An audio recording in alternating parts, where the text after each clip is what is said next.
Yo, what's up with y'all boys and girls, man? Hey, it's Jay Briggs here on Sunday, January 7th. Hey, I'm just trying to make some money today. It's a money-making Sunday. We got week 18, last week of the regular season in the NFL. We got a 9-game NBA card. I know there's some college hoops.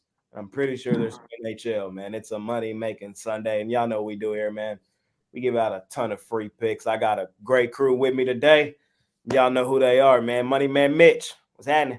It's happening. Coming off another day where I pushed across the board in college hoops. I got pushed on games that anybody that bought my picks won, and that's okay. I'm fine with it. It is unbelievable. I looked at my records and statistics across the sports, and it is unbelievable that I'm either at 500 exactly or like just enough games over 500 where I'm still getting juiced, even though I have a winning record, man. So I think that a lot of sports betting has to do with, riding a course, playing long-term and all that stuff. The thing is, if you don't kill yourself, on those days and, you tread water for a while, it's a lot easier to catapult forward, getting crushed. But outside of that, man, week 18 of the NFL season, I'm excited about it. Man, I think that we have a couple players on the Colts that are they're going to have a very, very long off season. Those Colts. That freaking running back. I think it's twofold there. I really think it was twofold. I don't think it was a great throw, but I do think that you're an NFL running back. You got to catch that pass. You got to catch it. I don't know if I love the play call either, that coach. I don't think that was the play call there. I like the play call, but it dialed it up. I mean, why don't you just run your quarterback or Jonathan Taylor, man? If you can't get a yard, man, then you don't deserve it anyway. He was chunking 2, 3, 4 yards a play all game, and then all of a sudden he decided to play some. If you're $100 million running back, can't get a yard in the most crucial points, and he ain't worth $5, man. He's basically a Najee Harris. They should have had Moss or Taylor catch that pass. Or run it right up the middle on him. Run it right up the gut. Yeah. I don't know about that. The play call. Right up the gut. Minshew push. Throw. Bro just dropped the ball. I don't know. The ball was not the ball. Those are really, really hard to catch. I know because I'm an athlete and, I played professional football in my mind. And I think that, when the ball is thrown behind you like that, it is tough to catch. I mean, no doubt about it. He's trying to stay up on his feet and catch the ball at the same time. He should have caught it. He should have caught it. It actually should have been a touchdown, to be honest with you, man. It was a touchdown. If the ball's thrown better, it's a touchdown. Even if he catches it, it still might be a touchdown. But it wasn't. That's it. Texans are going to the playoffs. CJ Stroud finds it as a very tearful moment. Just a nice soft spot. He deserves it. It wasn't his best performance, but you could tell the loss of Tank Dell. They only have one receiver outside of possibly like a Dalton Schultz. They can get you a couple receptions a game, but look, they outlasted them. Fun game to watch. I thought they would keep the pedal to the metal, but the Colts stormed back on them, and literally it was the Colts game to lose at the end. Did the Texans win or the Colts lost? Texans won. Texans won. You could make an argument for both sides. The thing is, bro, they still had to score the touchdown. Even if they pick up the fourth down, they still had to go score the touchdown. Like, you know what I mean? Nah. Same thing. It's like you're asking Goff to go score that extra point. Like, come on now. You're asking Minshew to go lead you down to take you to the playoffs. Come on now. You're asking for but he did. Who? I mean, Minshew did. He didn't. Well, he threw a bad ball on 4th and 1. And his coach said, what did his coach say as soon as it happened? His coach told him, "That's on you, Shu. That's on you." Those were the exact words. Simple. Hey, That's why this is the NFL, man, where them quarterbacks, they separate at this time of year. So I'm excited. Shout out CJ Stroud. I thought he played a hell of a game. He actually let his team down and scored when it mattered most. Right. So He missed the extra point that I thought was going to be I was like, oh no. I was sick. I was like, oh no. I was sick too. I was like, oh, why does my gut hurt now? I had a feeling Minshew might go down to do it. I had a feeling he might, but he didn't.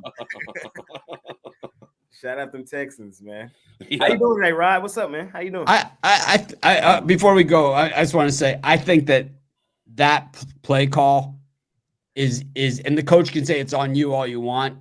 I think it's equal to the Russell Wilson pass in the against the Patriots, where you just fricking run your fricking guy, your highest paid guy on the team. You give him the fricking ball. Nah, it's not the same because he was wide open. If Gardner Minshew puts it where it needs to be, it was then there. it's a first down. It was there. It's not a hard throw, right? You have not a hard throw. Not for you, but for me, it's well, actually for me, it's But you would have caught that. Oh yeah, I would have caught that.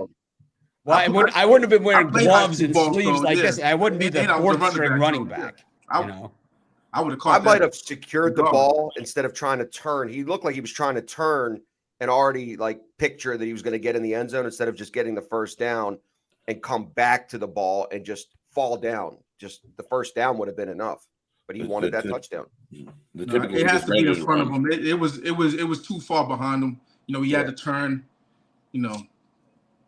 Hey, game of inches. I made money off it, so I'm not complaining. Me either. I didn't even bet the game. That's the one I had. I had Texans yesterday. I didn't bet the other one. But we got a ton of games today, man. Everybody good? Y'all ready? Money making Sunday. Everybody cool? Always. Yep. All right, man. We got a lot of games, so I guess we might as well go ahead and hop right in. I know that's what everybody here for. Appreciate everybody in the live, man. Let's make some money today. Start our day off, man, with a game that got some implications, man. We got the Tampa Bay Bucks laying 4 on the Carolina Panthers. For Tampa, it's win and in. Does Carolina come in here, though, and try to play the spoiler role is the million-dollar question. Mitch, you've been hating on the Panthers all year for good reason, for great reason. You going to hate on them one last time? I'm going to continue to hate on them, and I'm going to carry it into the offseason, actually, as they don't even have a first-round pick, and they clinched the number 1 overall pick, and it's the Bears.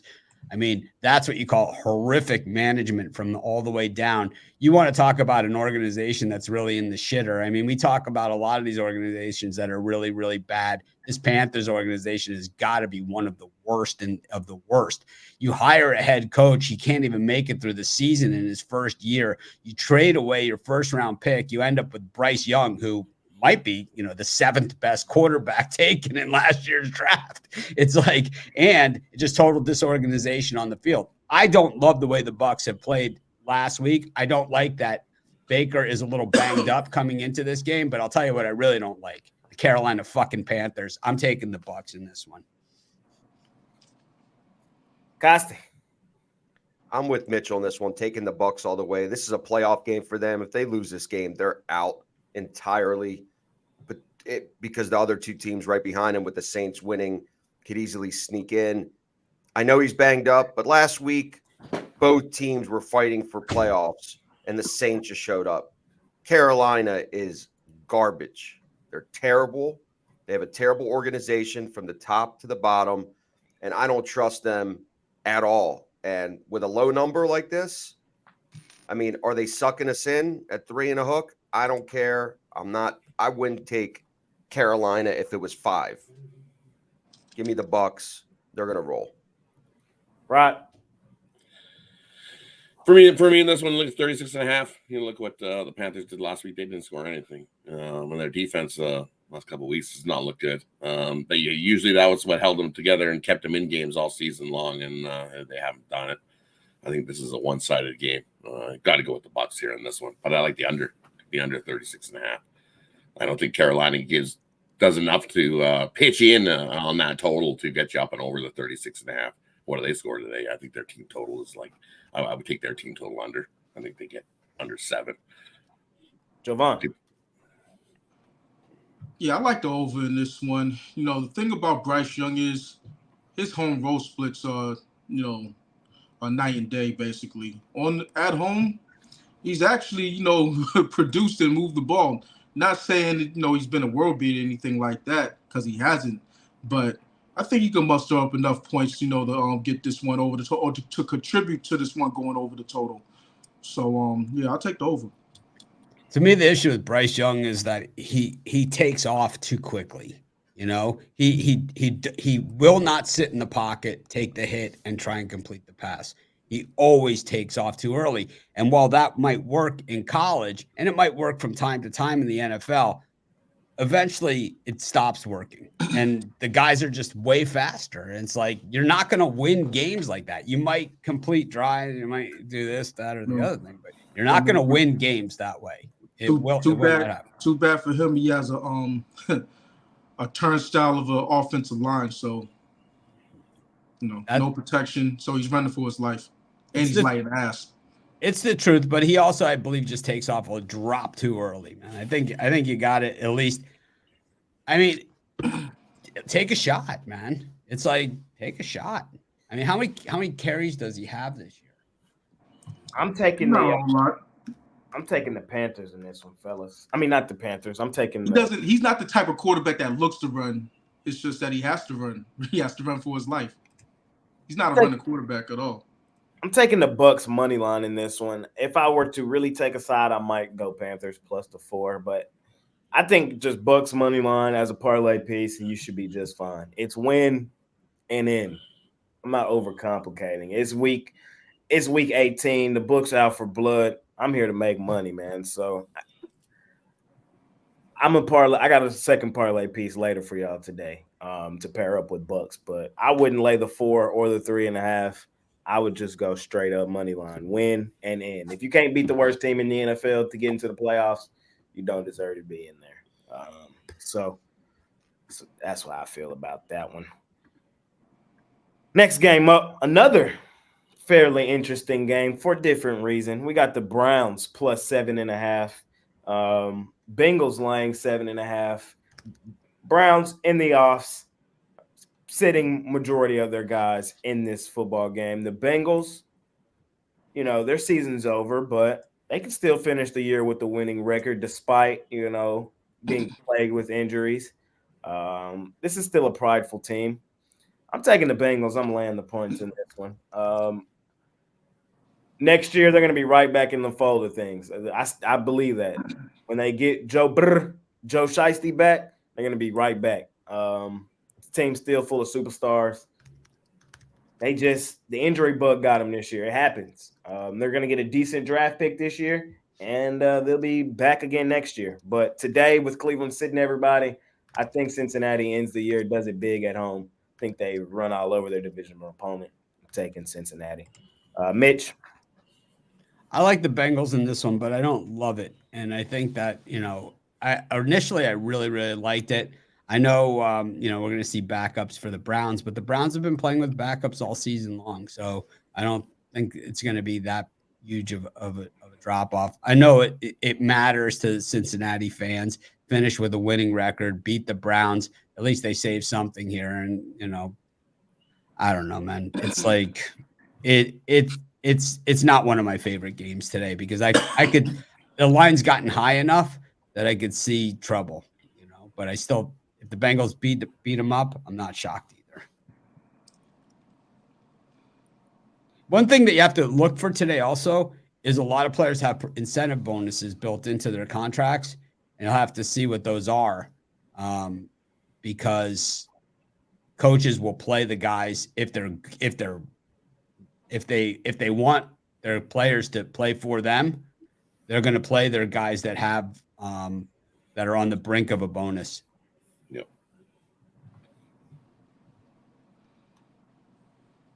Well, yeah, because you're not going to leave a guy sitting on the bench when he needs 17 yards. Well, some of these coaches are I know some of the some coaches, are just pricks, man. Oh yeah, but it's like the really good coaches will play their guys that are close to a performance bonus. Guys that need a sack, guys that need 58 yards receiving or something. Yeah, Jadeveon Clowney yesterday made $750,000 on that sack, so he was in there. It's going to happen, but most teams outside of like 3-4 teams today are really playing their guys. So I don't think it's going to be a factor of they're not going to be out there. Well, the Browns aren't. This game that we're talking about is a preseason game. I don't bet preseason for a reason, because you're just not getting value and there's no real analytics in a preseason game. It's all new guys. So that's how I look at this game. There's nothing that's going to sway me to put the Bengals that I have a lean on in a parlay. This is just a game that means nothing for both teams. One team's not happy about going 9-8 with a bunch of injuries, and the other team's in the playoffs. I know it's a divisional game and there's going to be fans that there's really not much excitement at all, but small lean on the Bengals. I'm not touching this game. I'm not going to be betting it, but from a prediction standpoint, I think the home team will get the cover. Right.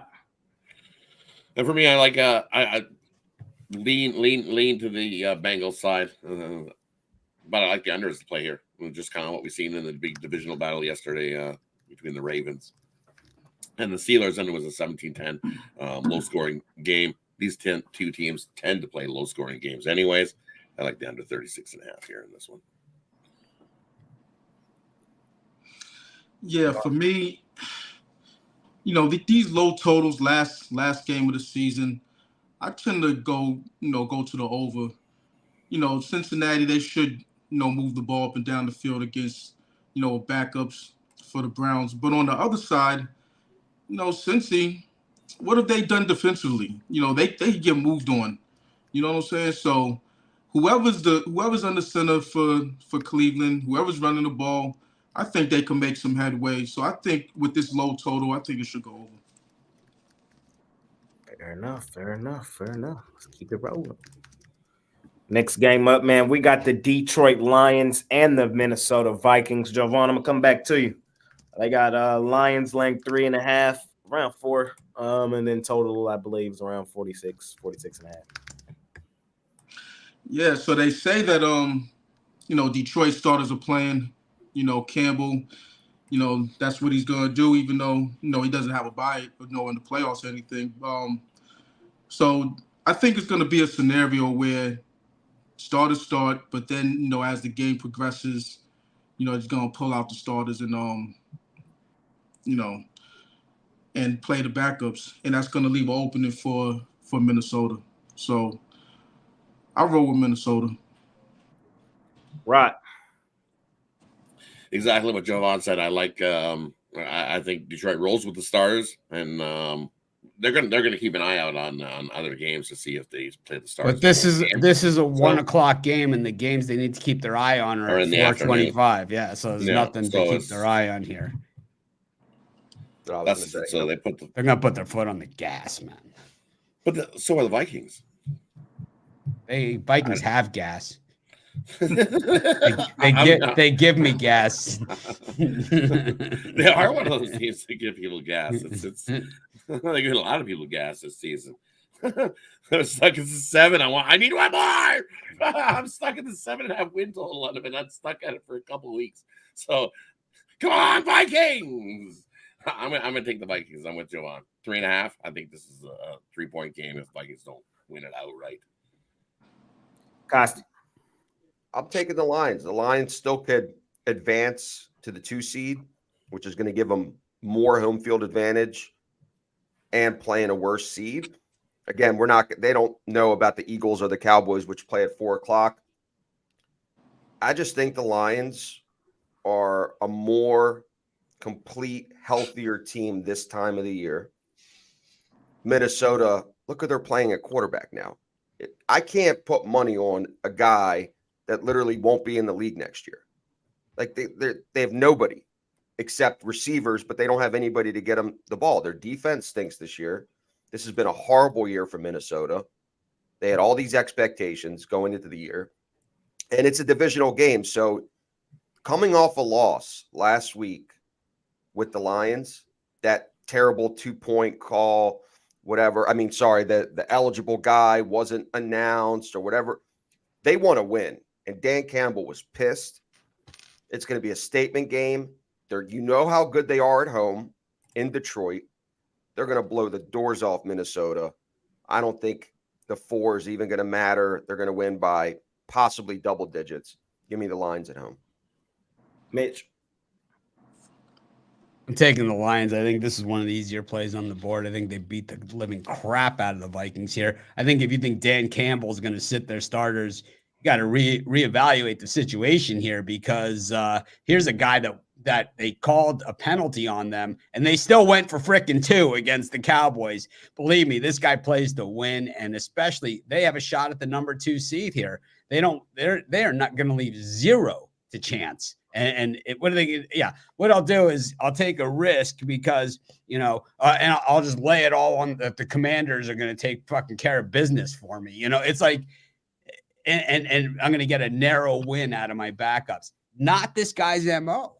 Not what we've seen from him, man. Never have we seen this from this guy. I'm telling you, this is the guy that they called the freaking penalty and they still went for 2, man. That's this guy. I don't see this sitting the starters thing. And I expect St. Brown to have a monster game here, because this guy has been playing with a chip on his shoulder his entire career. And he's super mad about being snubbed on the Pro Bowl. To be honest, I don't know who made the Pro Bowl, but I do believe, I don't follow that sort of thing. But this guy, if he's not one of the top receivers this season, something's wrong.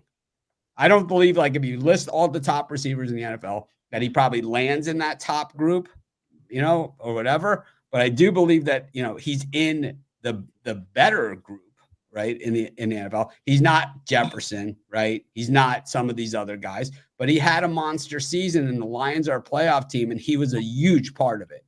And I expect him to have a very, very big in-your-face type game in this one. Very, very big. I'm on the Lions in this one as well. Short, sweet, simple. They're going to blow the doors off of Minnesota here. Off that terrible call last week, I expect them to try to establish some positive momentum heading into the postseason. That's pretty much what I expect. You want to go into the playoffs playing your best football. And like they said, Dan Campbell is that coach. He's the coach that goes for it 4th and 6 on his 40. He's that guy. So he's that guy that's going to come out here and risk some injury as well in a meaningless football game. So, hey, who cares? Not my team, but I do think they blow them up. So I'm taking the Lions in this one. And Mitch, Amrod did not make the Pro Bowl. He said that. I said that. Oh, okay. You said you didn't know if you didn't make it or not. No. I said I don't know who. I said I don't know who did. I don't know who did. Got it. I know that he did. Anyway, What's that? Didn't he miss a few games? Early on, but he still had a really, really good season. But like Mike Evans shouldn't have made the Pro Bowl. Shit. You see the year he had? Puka Nacua should have made the Pro Bowl. Yes. Yes. Number 1. CeeDee Lamb. Meh. Yes. Yes. CeeDee Lamb had one. Yes. He had his best year he ever had. AJ Brown. He literally broke Michael Irvin's record. No, I'm in a lot more games. And a lot different offense. No, he did not. This is week 18, Mitch. This is week 18. So he already broke. So let me tell you something about that Cowboys team and this shit-ass Cowboys team. They had a guy in the backfield on that team named Emmitt Smith, and they gave him the ball every fucking play. Okay? Not like this shitbag Cowboys team that they have now, and not in these flag football rules that they play. Okay? Way different story. Same amount of games.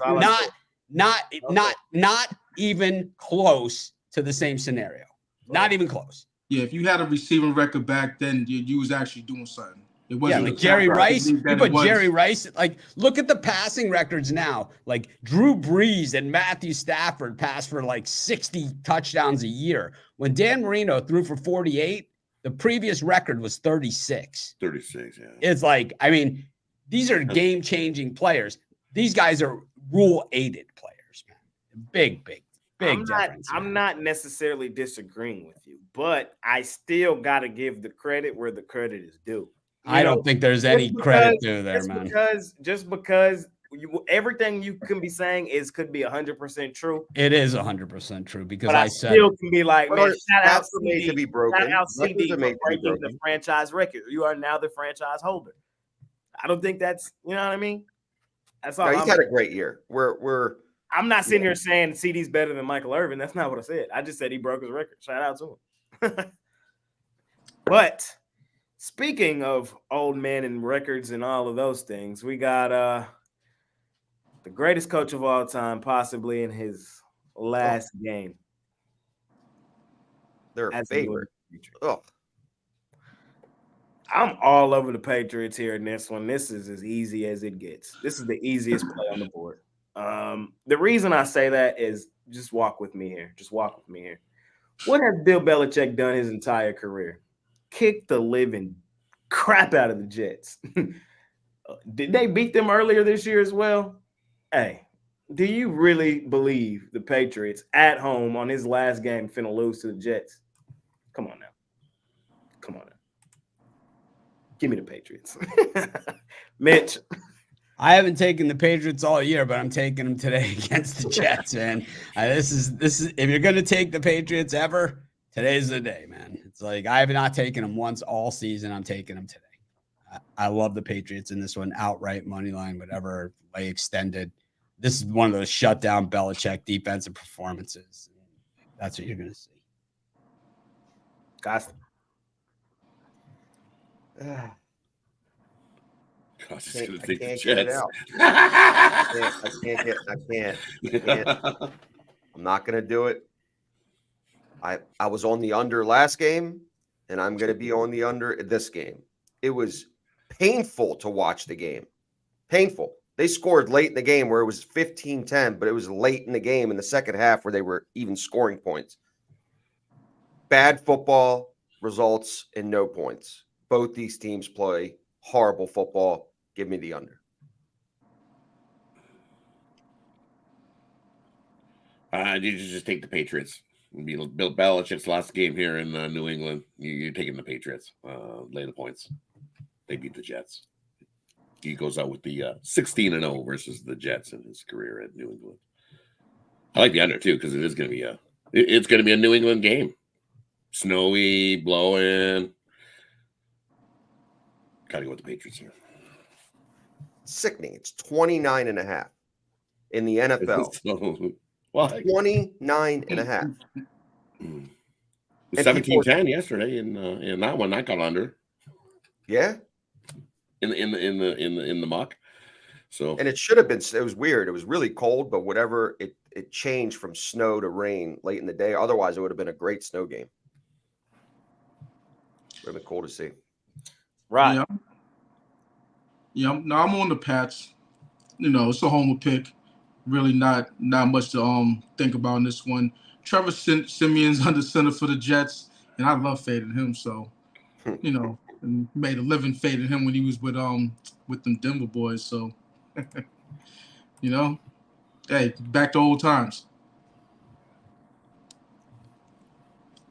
Yes, sir. I'm with you guys. Rod, did you go here? I did, yeah. Yeah. I took the Patriots and the under. He badmouthed the Jets and praised Belichick all in the same sentence. That's a win. Years of practice. Next game up. This game is meaningful, but it ain't. It's not. I'm gonna tell you, it's not. Let me get my graphic together. We're talking about the Atlanta Falcons and the New Orleans Saints. The reason I say it's meaningful, but it ain't, is because in order for it to be meaningful, they need the Tampa Bay Bucks to lose outright to the Panthers. I'm sorry. I just don't see that happening. Could it happen? Yes, it could. And if that happens, then the winner of this football game would win the division and get into the postseason. But if the Bucks win, then this game is meaningless. So there's that. But we got the Saints in the dome, laying 3 on the Falcons. Mitch, how you feeling here? Love the Saints in this one. Falcons, this is a team that just can't figure out their own identity. I think if they get a good coach in there and they get, maybe a good quarterback and I don't know, a lot of other pieces, that eventually they'll be a good team. But I just think that the Falcons just can't figure it out. It's like, I don't like teams that switch around quarterbacks. I don't like the Saints either, especially with Kamara out.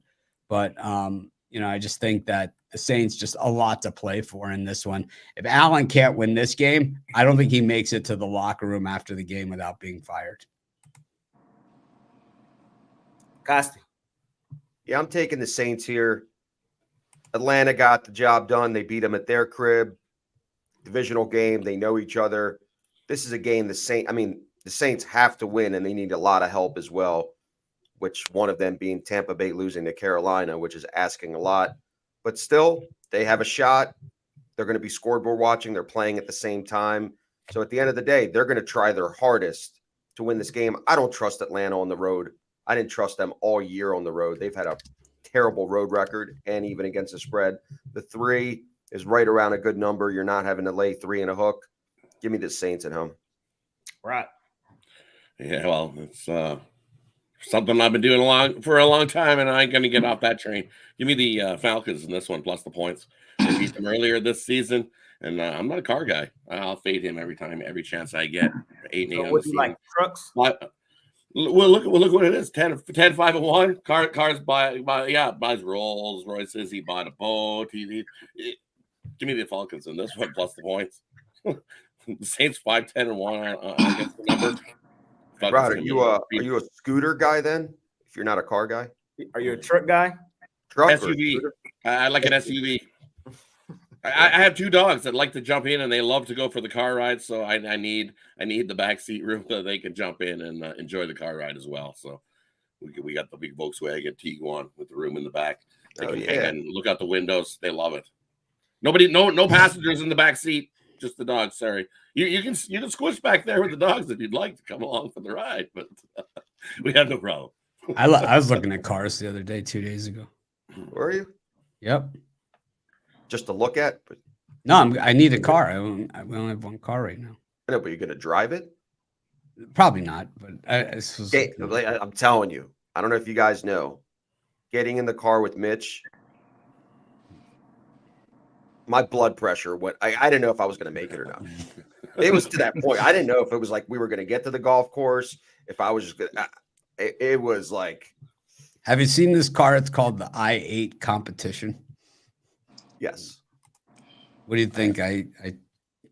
That's your car. That's a Mitch car. But do you think you know what?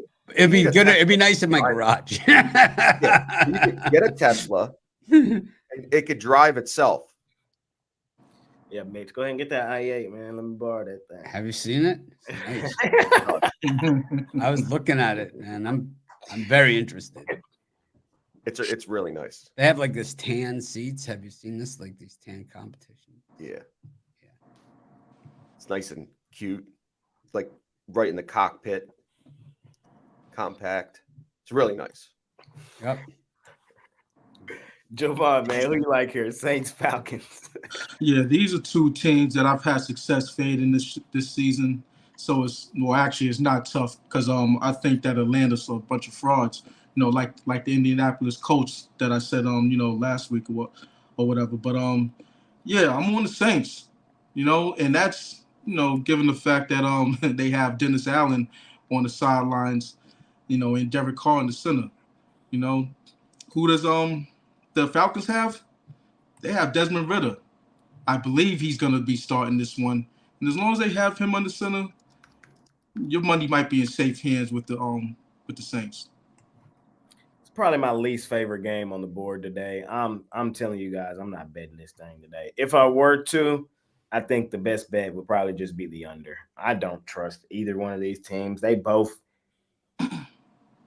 the Bucks will lose outright, and both of these teams two teams will tie each other and let the Bucks still get in. These two teams. If I were to pick a side, I would take Saints money line in the dome. I can't expect the Falcons to go in there and win, but cover maybe.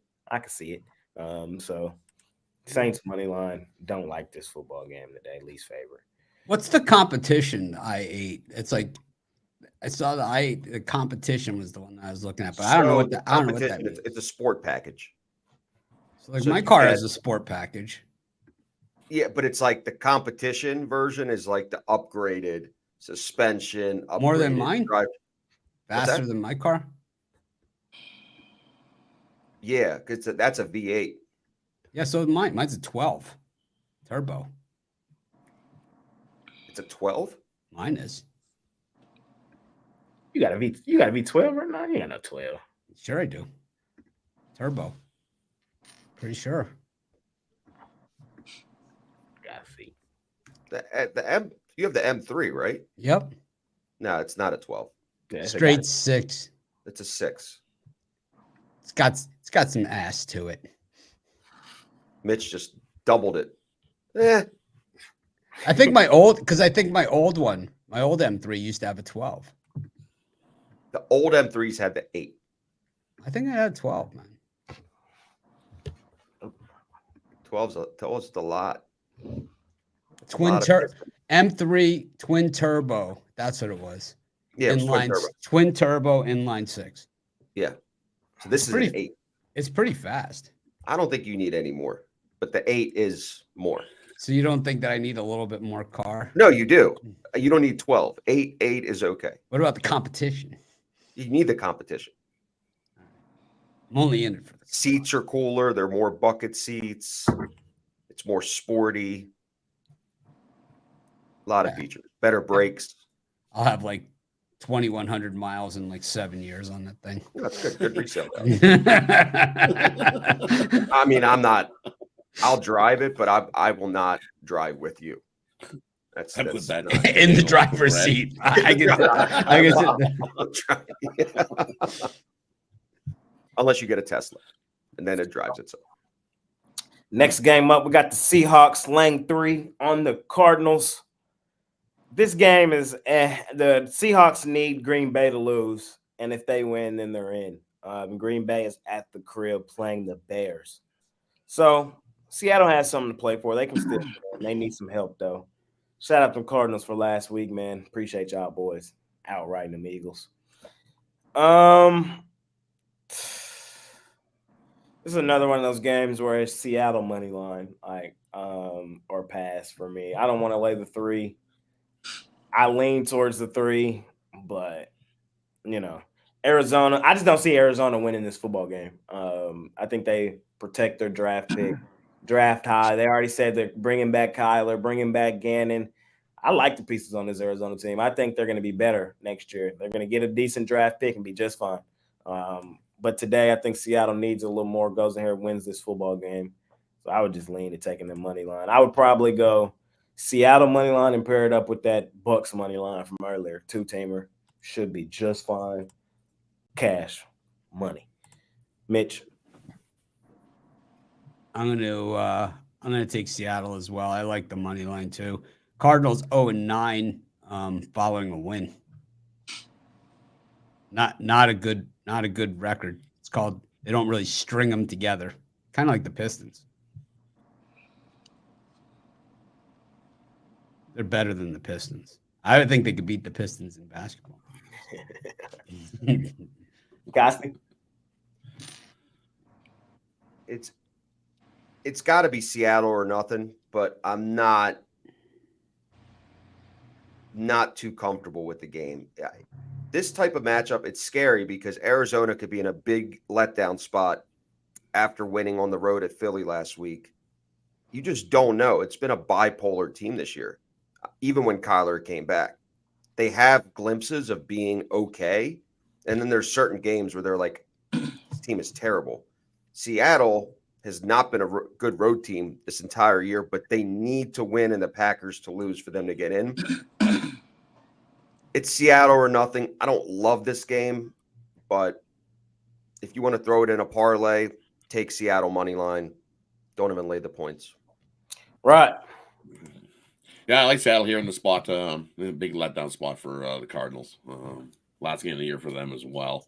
So, and you look, Seattle's actually been sure they may be 3-5 straight up on the road, but they're actually pretty good against the number on the road this season.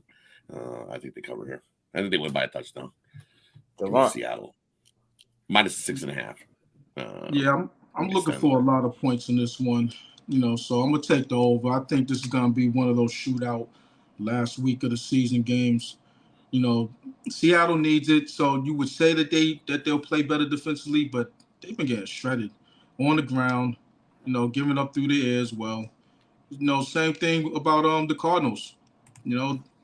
They can't hold water on the ground, and they'll give it up through the air too. So I just it has the makings of being one of those high scoring games. So I'll take the over. Shorty, for sure. Let's keep it rolling. We just talked about the game that Seattle needs to lose. Now let's talk about them. We got the Green Bay Packers in Lambeau, laying 3 on Chi-Town. Win and in for Green Bay. I believe they win. They're coming to Dallas. I believe is how things shake out here. Jovan, I'll let you start this one off. How you feeling? Packers, Bears.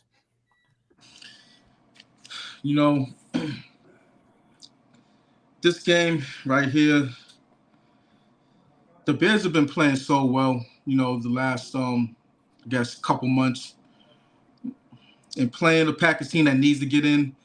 Conventional wisdom says take the team that's playing spoiler.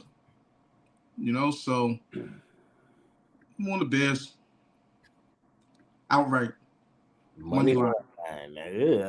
Money line. Money line for Javon.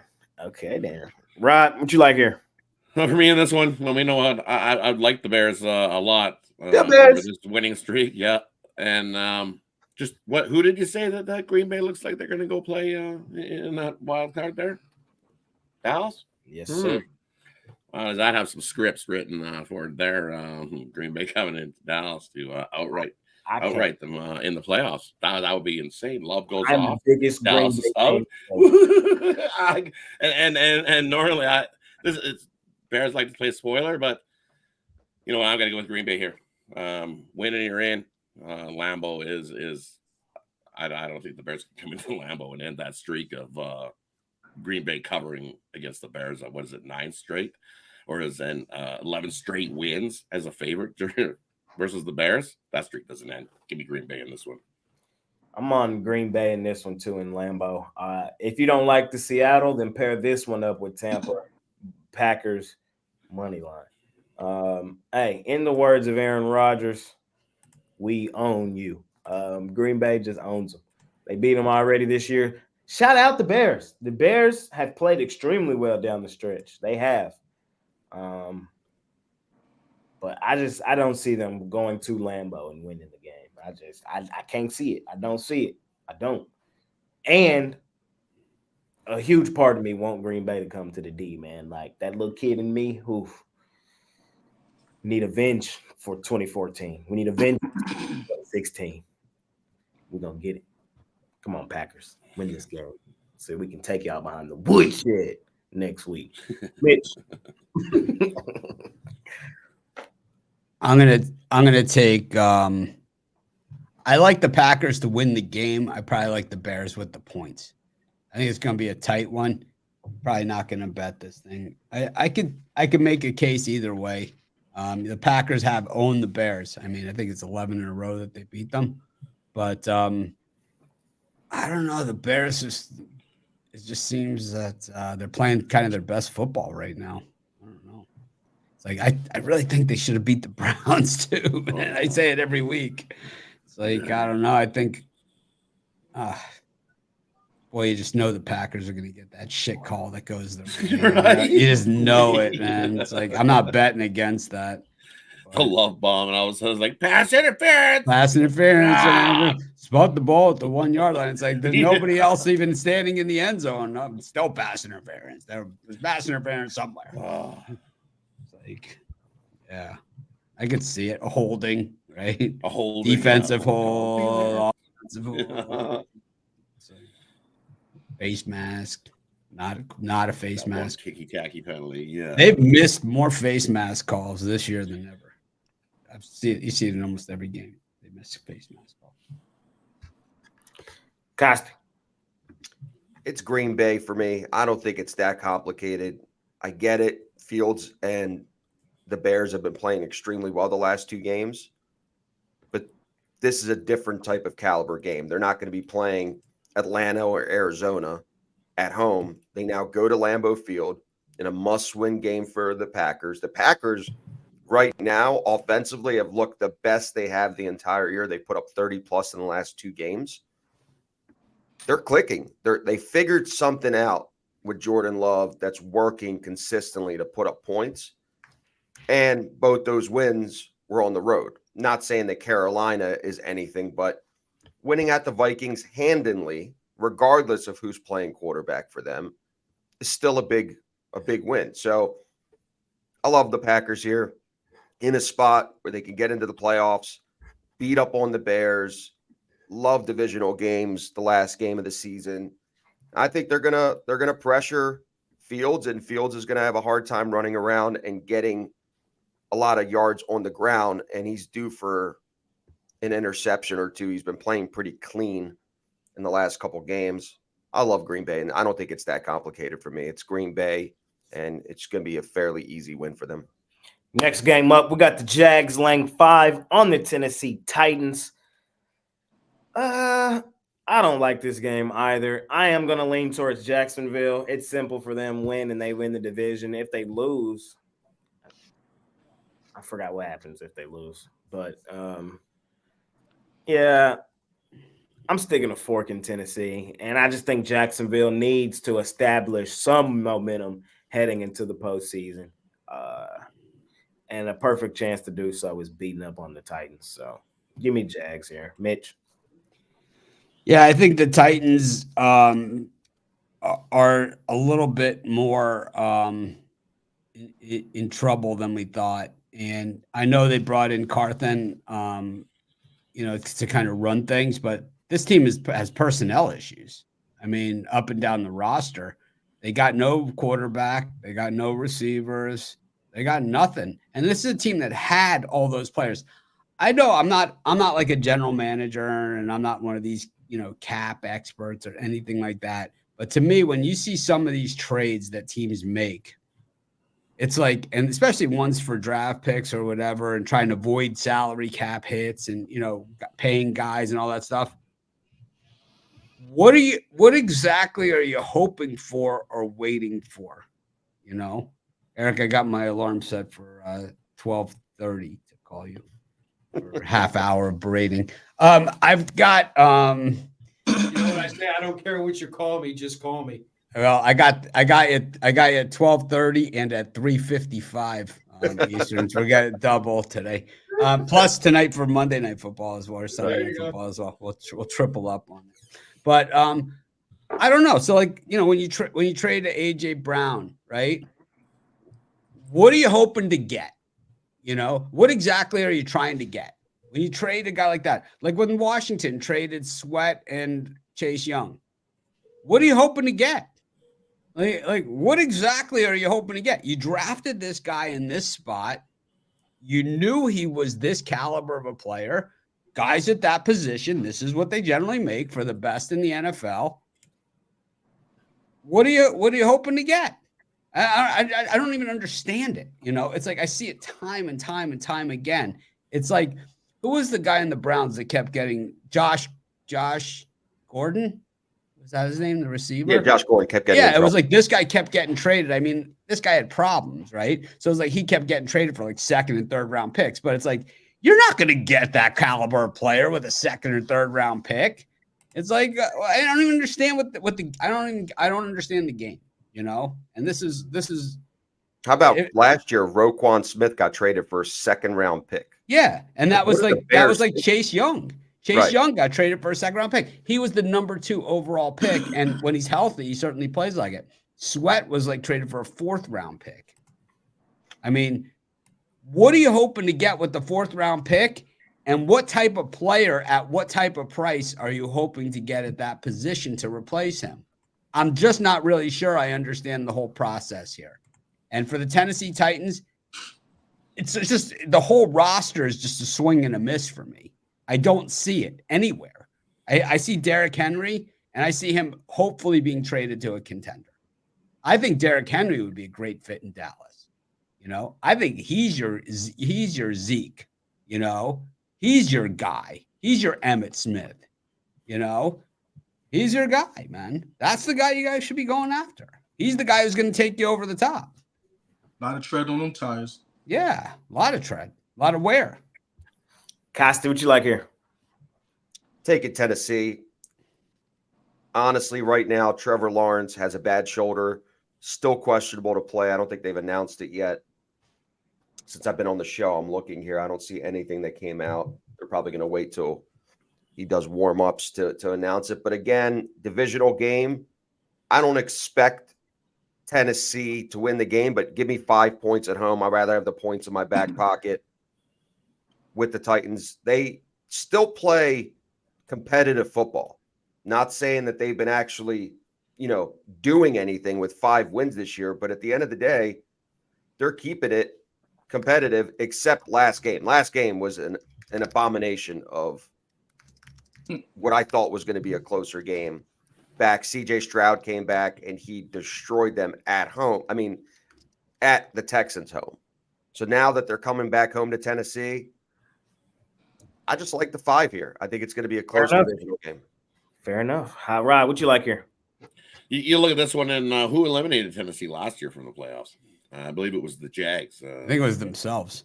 Well, it was themselves last year, but who was the team that put the nail in the coffin? It was the Jags last year. It was he did, but it was the Jags who put the nail in the coffin. So everybody's thinking that Tennessee is going to step up and they're going to beat the Jags here in this one. No chance. Look at the Jags. They win by a touchdown plus. Javon. Over.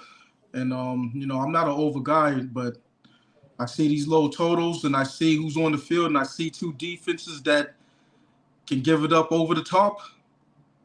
Yeah, I'm going to take the over. So these 2 defenses, they've been giving it up all season long through the air. And even though Tannehill's under center for today, I think he'll be able to move the ball against this Jaguars defense. And Trevor Lawrence is on the other side, so you know what he's going to do. He's going to throw the ball. It might be a pick 6, it might be a touchdown, but it's going to be something. So, and that goes to Tannehill too. So, might see a couple defensive scores. Fair enough. Let's keep it moving, fellas. Keep it moving, man. A lot of games today. A lot of games. Everybody playing today on Sunday. There was no Thursday, no Sunday. No Monday. Saturday. 2 Saturday. There were 2 Saturday, but we got Broncos, Raiders next. That one's kind of small, but oh well. No playoff implications here. I'm gonna take the Raiders. Probably take Raiders money line. It's one of those money line weeks for me. It's a parlay week. It's just one of those weeks for me. But it's Raiders money line for me here. I just think they're playing for their coach. They want him to stay in this locker room in a year where there's going to be a lot of openings, a lot of sexy options out there. I wouldn't be surprised if the Raiders moved off of him or thinking moving off of him. But what I've seen is that the actual locker room resonates with him. I think they go out for him at the crib in Las Vegas. Give me the Raiders. Mitch. I'm going to go with the Raiders, too. They have a nice streak going here against the Broncos. They just beat them every single time they frickin' play them. So I don't think anything's going to change in this one. They've won 7 in a row straight up against the Broncos. So nothing changes here in Vegas. Costi. Raiders, good at home. They have the more complete team that's been playing together. The Broncos are a mess. But Betching Wilson is a disaster for the franchise this year because they have no hope. And when you don't have any hope, Mitch, crush your dreams. Exactly. Raiders. Right. I like the over here. I think this low total is just too low. I think both of these teams come out and we see a whole lot of offense on both sides. And who do I lean to? I actually lean to the Broncos. Everybody's thinking the Broncos are done, put a fork in them. I think the Broncos come out and win this game in Las Vegas. Yep. Broncos money line and the over in this one for me. I had Broncos last week, but not this week.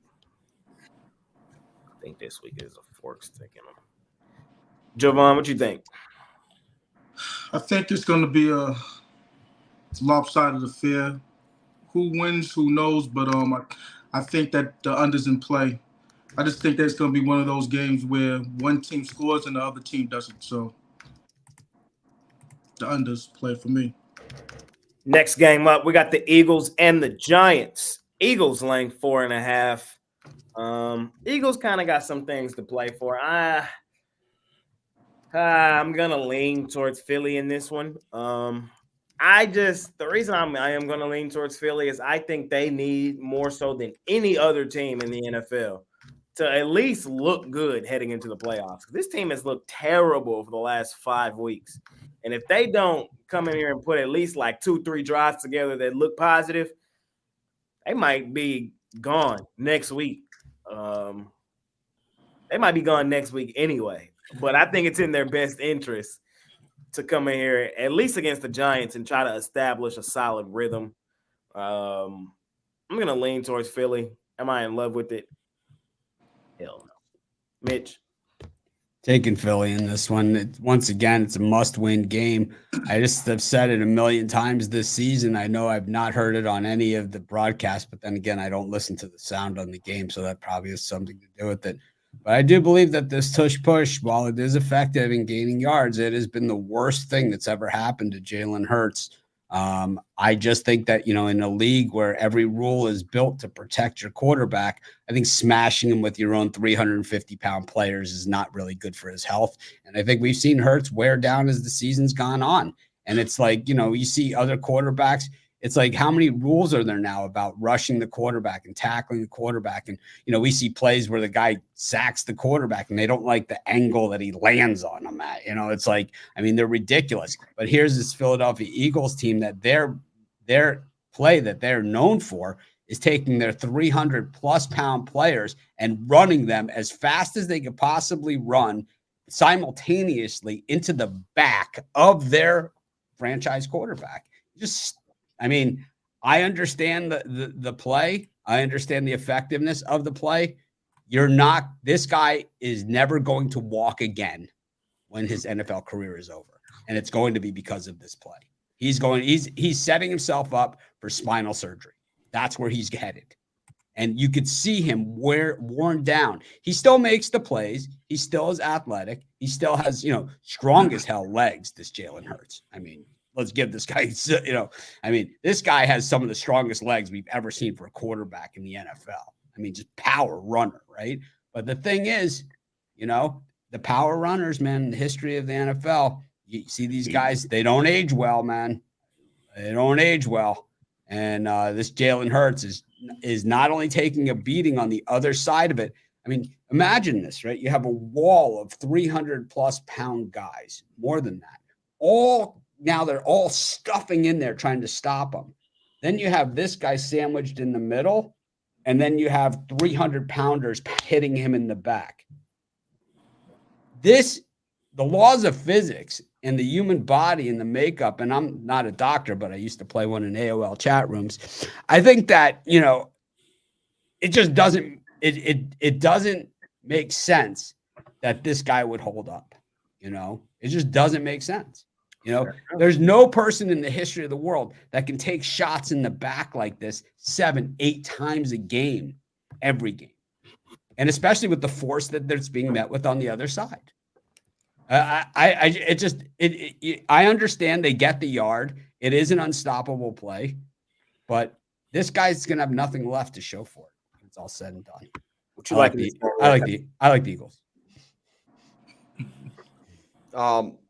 I like the Eagles in this one. I don't think the injuries, I'm going to have to disagree with Mitch. It's not the injuries from the tush push that he's hurt from. Tush push, there's not a car crash that's happening. Your shoulder pads and your helmet prevent your spine from compressing. So they're not hitting him in the head, and the They're line hitting him in the back. That's not where the injury's coming from. He's So not he- injured Coming yet. from We're, maybe- we're, So you don't think his back hurts? No, I don't think the choice push. All right, you come over here and you Come let me on. and Rod push you a I couple will times. push you a couple times to see if your back hurts. See if your back hurts, man. Come on, let me plow into you. Yeah, I with have shoulder no- pads, running as fast and as hard as I 5 can. yards, yeah. But Yeah, they're we'll not run into running. you. There's Put on no those running Buddha going on. suits, man. Those sumo outfits. There's no running going on. It's right off the jump. There's a 2-second window. There's no running off the tush push. So you don't think that really those guys are hitting? You don't think when they're pushing him like that from guy behind squats that there's 670 pounds on his back, and he's a high school Olympic lifting champion. so you that think- means so that means that getting hit in the back with a He's got football enough helmet muscle. is good for you? But he's not getting hit from the tush push. Yes, he is. Yes, he is. Oh, yes, he pushing. is. That's So why the it's guys the that are push. playing rugby. That's why it's the push. What about the rugby guys? They're colliding in They that have no ears. scramble. You look at the rugby guys. They're They're ears are European, ripped man. off. Those guys are European. Oh no! Come on. They're missing Come ears. on. They have no ears. It's like dangling after rugby. You see All this right, guy? Okay. the injuries are from They're in the ice bath. Their him back's getting still hit a them. lot because he's running design runs. I don't think, me personally, I don't think the tush push is the reason for the injury. He looks like a shell of the guy that he was. I agree. I agree. So you don't think getting hit by your own players that are 300 pounds plus? Then if it's just a rugby they're not scrum 300 play, pounds. if Guys it's a that are rugby hitting him scrum in the play, back. then why do you have the biggest guys behind him? Behind him. But it's not the biggest guys are in front of him. The running backs are behind him. No. No, they bring in some linemen and shove. They got No. some linemen.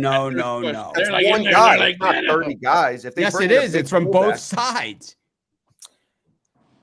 Let's I look don't at the think- I alignment don't think of the it's- tush they're- push. His own players are not putting Guys, it. we're gonna be here 3 hours if we Yeah. keep it moving. We can, Well, that's what we're here for.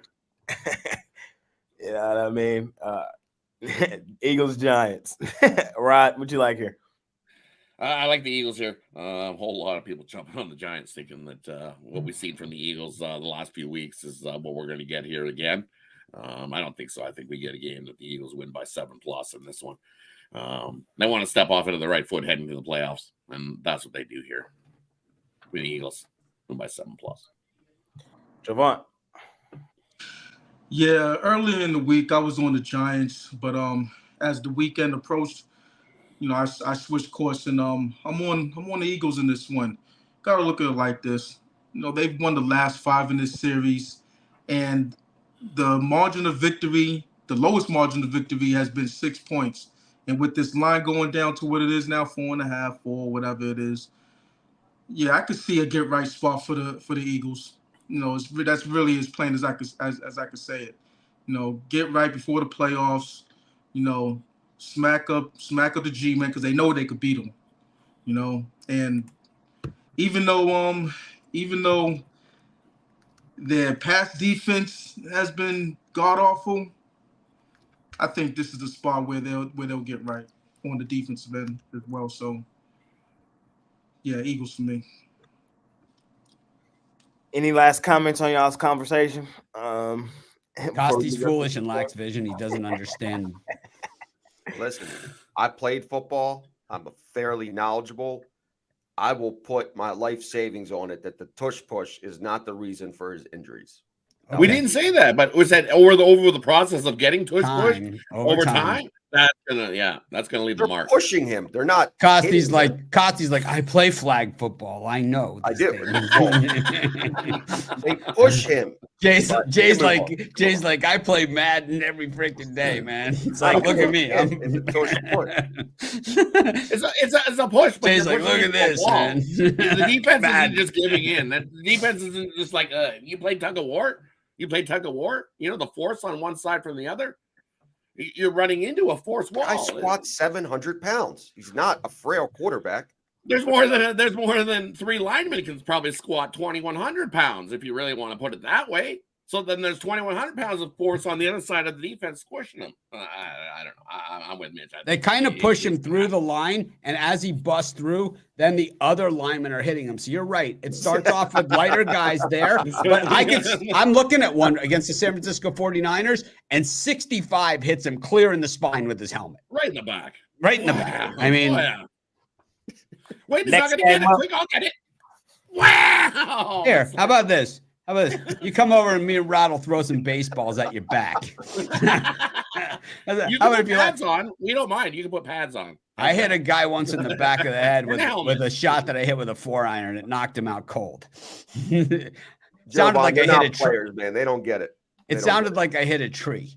It was like I heard pop. I'm like, there's no tree in the middle of the fairway. It was a dog leg. I hit a draw around the corner. I'm like, there's no tree there. It's like pop. Come out. There's like this guy's face down on the freaking middle. I'll give my 2 cents on it, then we'll move on quickly. I am kind of on the side of Mitch and Rod, and it's my running back argument. Who takes the most hits? The running backs, and why? It's just you're just adding up hits on your quarterback that are not necessarily needed.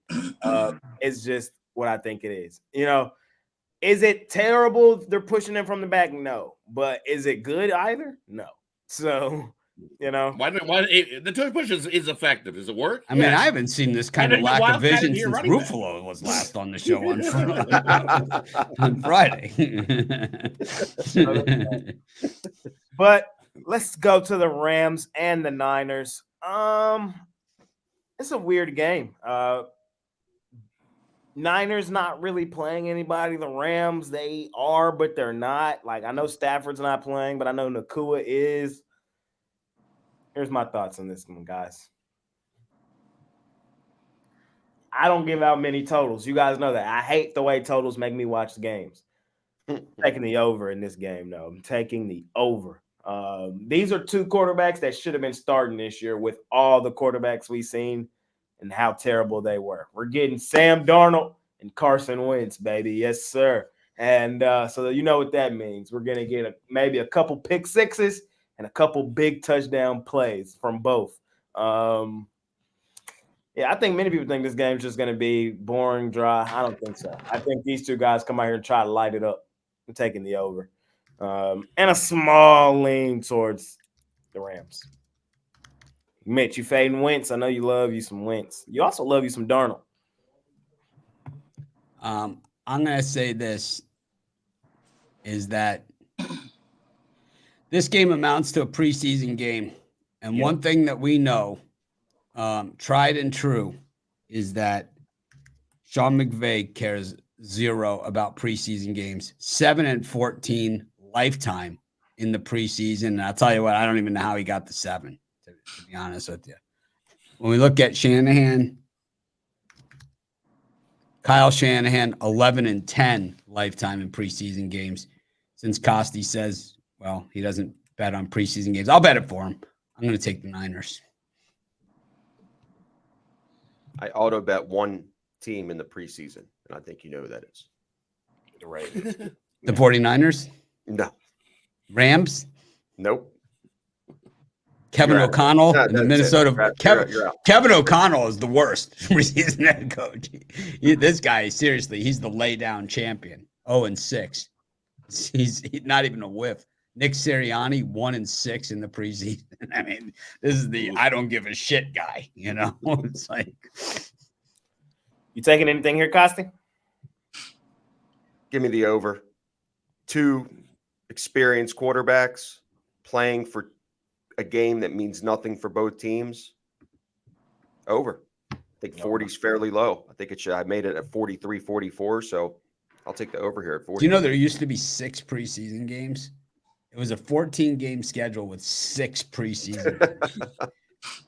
When I was a kid, that's what it was. And the Dolphins, cheap asses, made you pay full price for the preseason. Game? Yeah, and you had to buy them if you had season tickets. Oh, no. 6 preseason games.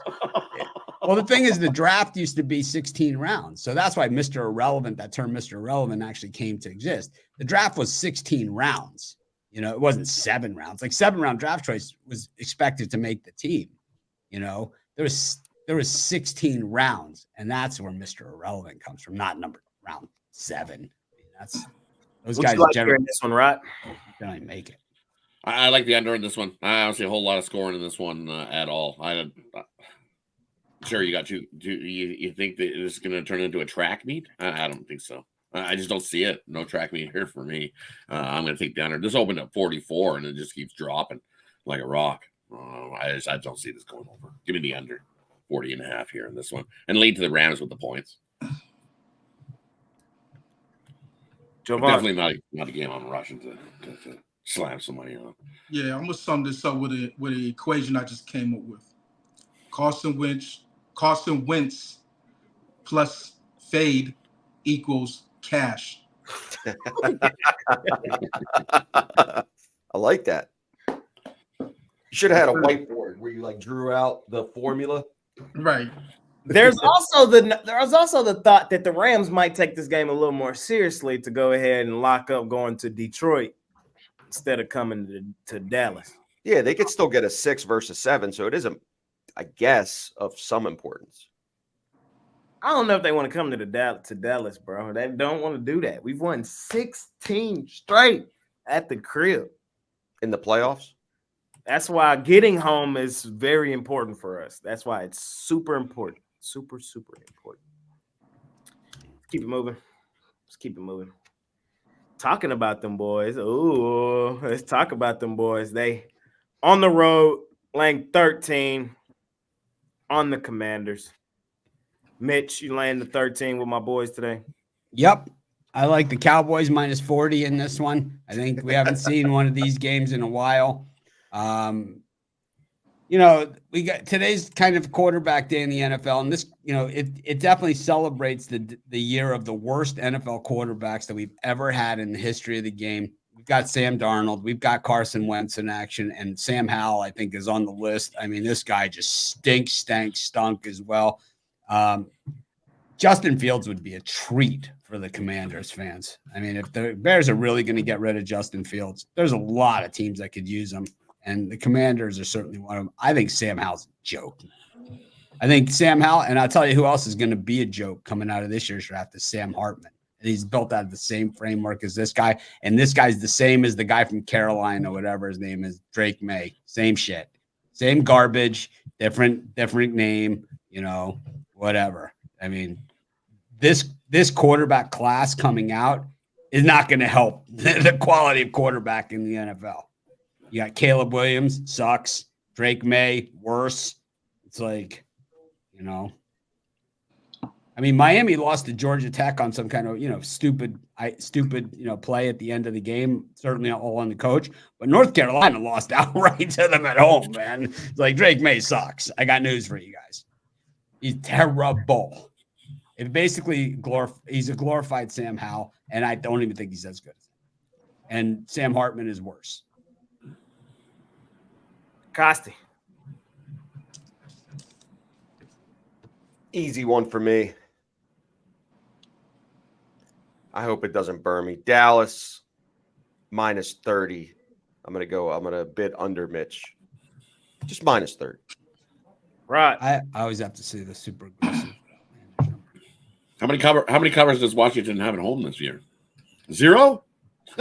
0 covers at home this year. This is the game that Dallas loves to ass slap. There'll be lots of it going today. CeeDee Lamb gets himself a touchdown, and it's just one of those games Dallas rolls. I don't know about by 30. That's a little aggressive. I don't think any book's going to give you a minus 29.5 on that one. maybe you can find a book that'll give you that, but I don't think so. Jovan. Who's the starting quarterback for the Commanders? I think it's Brissett. If it's Brissett, I'm on the Commanders. Jovan, You're a smart man, and I'm joining you. I'm on the Commanders today. Oh, Jay, Oh what a my sellout God. you are. Oh, my God. Oh my God. The Lions are going to rack up like a huge win against the Vikings, and the Cowboys are going to need this game with the Eagles playing the Giants. Yeah, they're going to freaking lay down against the shitbag Commanders. Oh, Good man. freaking luck with that one. It ain't even You that. Panthers fan. No, last Mm. week, yesterday, you said that you went against my Ravens and I picked against them. So Jay's trying to reverse psychology this situation again. Yeah, but He's gonna get burned. I am like He's gonna get burned. I am like 7-0 when Jay bets against his own team. And we all know Jay always takes the Cowboys and he always takes the Mavericks. Look, Haven't you read the YouTube comments recently? look. The Commanders love playing spoil against the Cowboys. Like, this is their goddamn Super Bowl. They finna go out here and play they ass off for no damn reason. This also could be Ron Rivera's last game here in Washington, so they might go out and play for him. My boys, 1,000% sure win this football game today. We're gonna win, lock up the 2 seed, and get a home playoff game. I believe that wholeheartedly, but late 2 touchdowns on the road with my Cowboys, can't do it. Won't do it. Not on the. If it's Howell in the center, roll with the Cowboys. Regardless, I'm on. Roll with the Commanders. What would you do? Would you take a team knowing the coach is getting fired after the game? Yes. No way. Normally they get routed. Yeah. When the coach is going to get fired. I don't Like think they so. said 3 hours ago, he's getting fired after the game. And he going out with a bang. They never go out with a bang. They go out humiliated, man. Like 100%. Riverboat Ron for his last hurrah. He's just going to keep riverboating, going on 4th down on his own 20. Hey, whatever. If it's Brissett, he has a chance. If it's Howell, no chance. They said Jacoby Brissett is like, a journeyman quarterback against a team that's looking for the number 2 overall seed in the NFC. I don't think so. Howell's starting the this back game. door be Hey, wide it's not open if Brissett's in that game. Sam Howell starting. Howell. I love It's Sam Howell. Yeah, if it's Sam Howell, He started. hey, load up. Mine extended line. That's it's gonna be a bloodbath. Hey. What's it, 13.5 right now? 13.5. Hey. Yeah, go up to at least 23.5. Yeah, Cowboys 30, win. I need 29. I don't need 23. I want 29. Hey, listen, you could Jay always sells out on our Cowboys, man, in the big games. 17, Like, 20, I like CeeDee Lamb, 20, man, you know what I'm saying? over catches. I Yeah. like all my other ones. CeeDee Lamb, anytime touchdown. That's my favorite one. When Jay goes against the Cowboys, always go for CeeDee Lamb, anytime touchdown, because that's his Anytime, guy. yeah. That's his guy. It kills him. It just kills him. Against the Panthers, he caught like that one-hander dancing into the end zone. It was like, Jay was like, I really think the Panthers are good. It's like, this is the games. It's like Jay's scrambling at halftime to try and get something in. We'll see if that's today. Oh, we won't be. It's a late game, so Yeah, we could do late because it's a big card on the late. for sure. Game of the night. Last one up in the NFL before we get to the NBA. Win and end for Buffalo. Lose and go home, correct? Nope. Nah, it depends. What's the scenario? I think if the Jags lose, they're in regardless. I think. Okay. Interesting. I have a ticket. I gotta go find it. I have a ticket from way earlier in the season, and it was like Buffalo to miss the playoffs. It's pretty big. So I'm a huge Dolphin fan today. I know I've been bashing them boys all season. I'm gonna continue to bash them. Hey, they've been playing well down the stretch. I won't just be a hater and not acknowledge that they have played well down the stretch, but they're gonna give me, in my opinion, in my humbleness opinion, the better team as a home dog in a win and you get a home playoff game type scenario. The better team, the Dolphins. Sign me up. I'm on Miami. Mitch.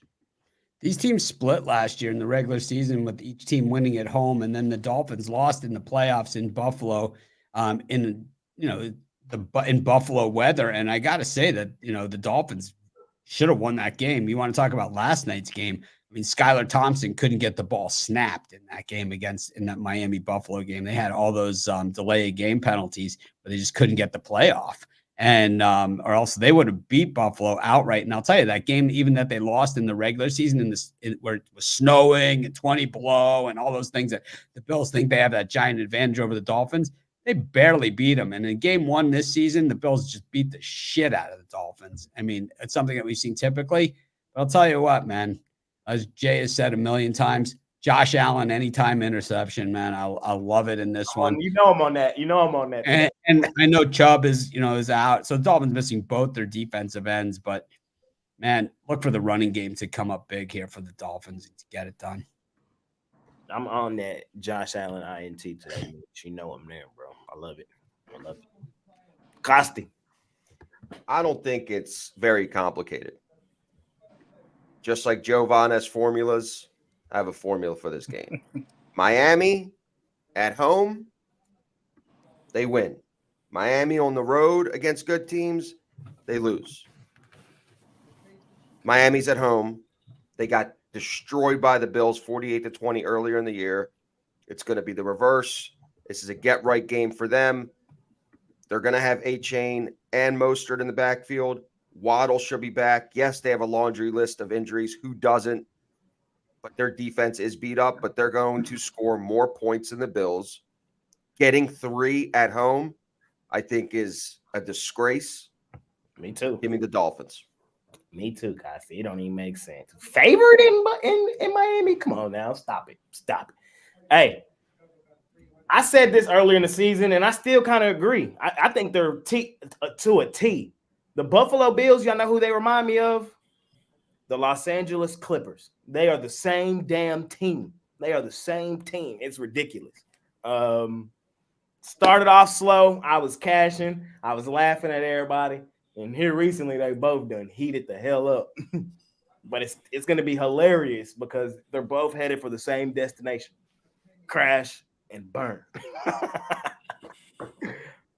Man. Rod, what you like here? Well, you know what I like here? I'm a homer, so I like the Dolphins here. I think the Dolphins plus the points, but I like the under as the play here. Open at 50, and it's moving down.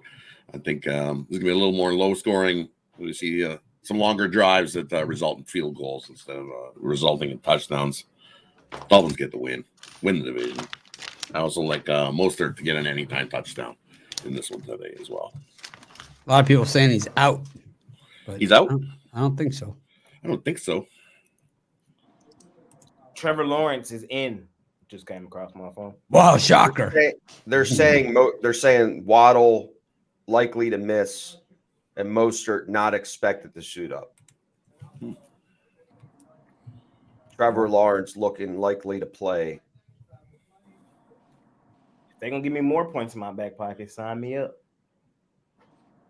Javon. Well, the Mets have found some answers. They signed Sean Manaea. Whoa. That's not going to turn things around. Nothing will. This is how I'm going to play this one. I'm going to take the Miami Dolphins first half money line, maybe alternate line if they do alternate lines on first halves to -3.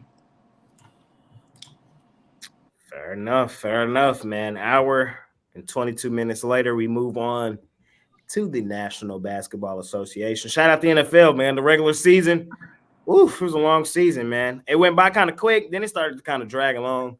But here we are, man. We're finna get to that playoff football next week. Cannot wait.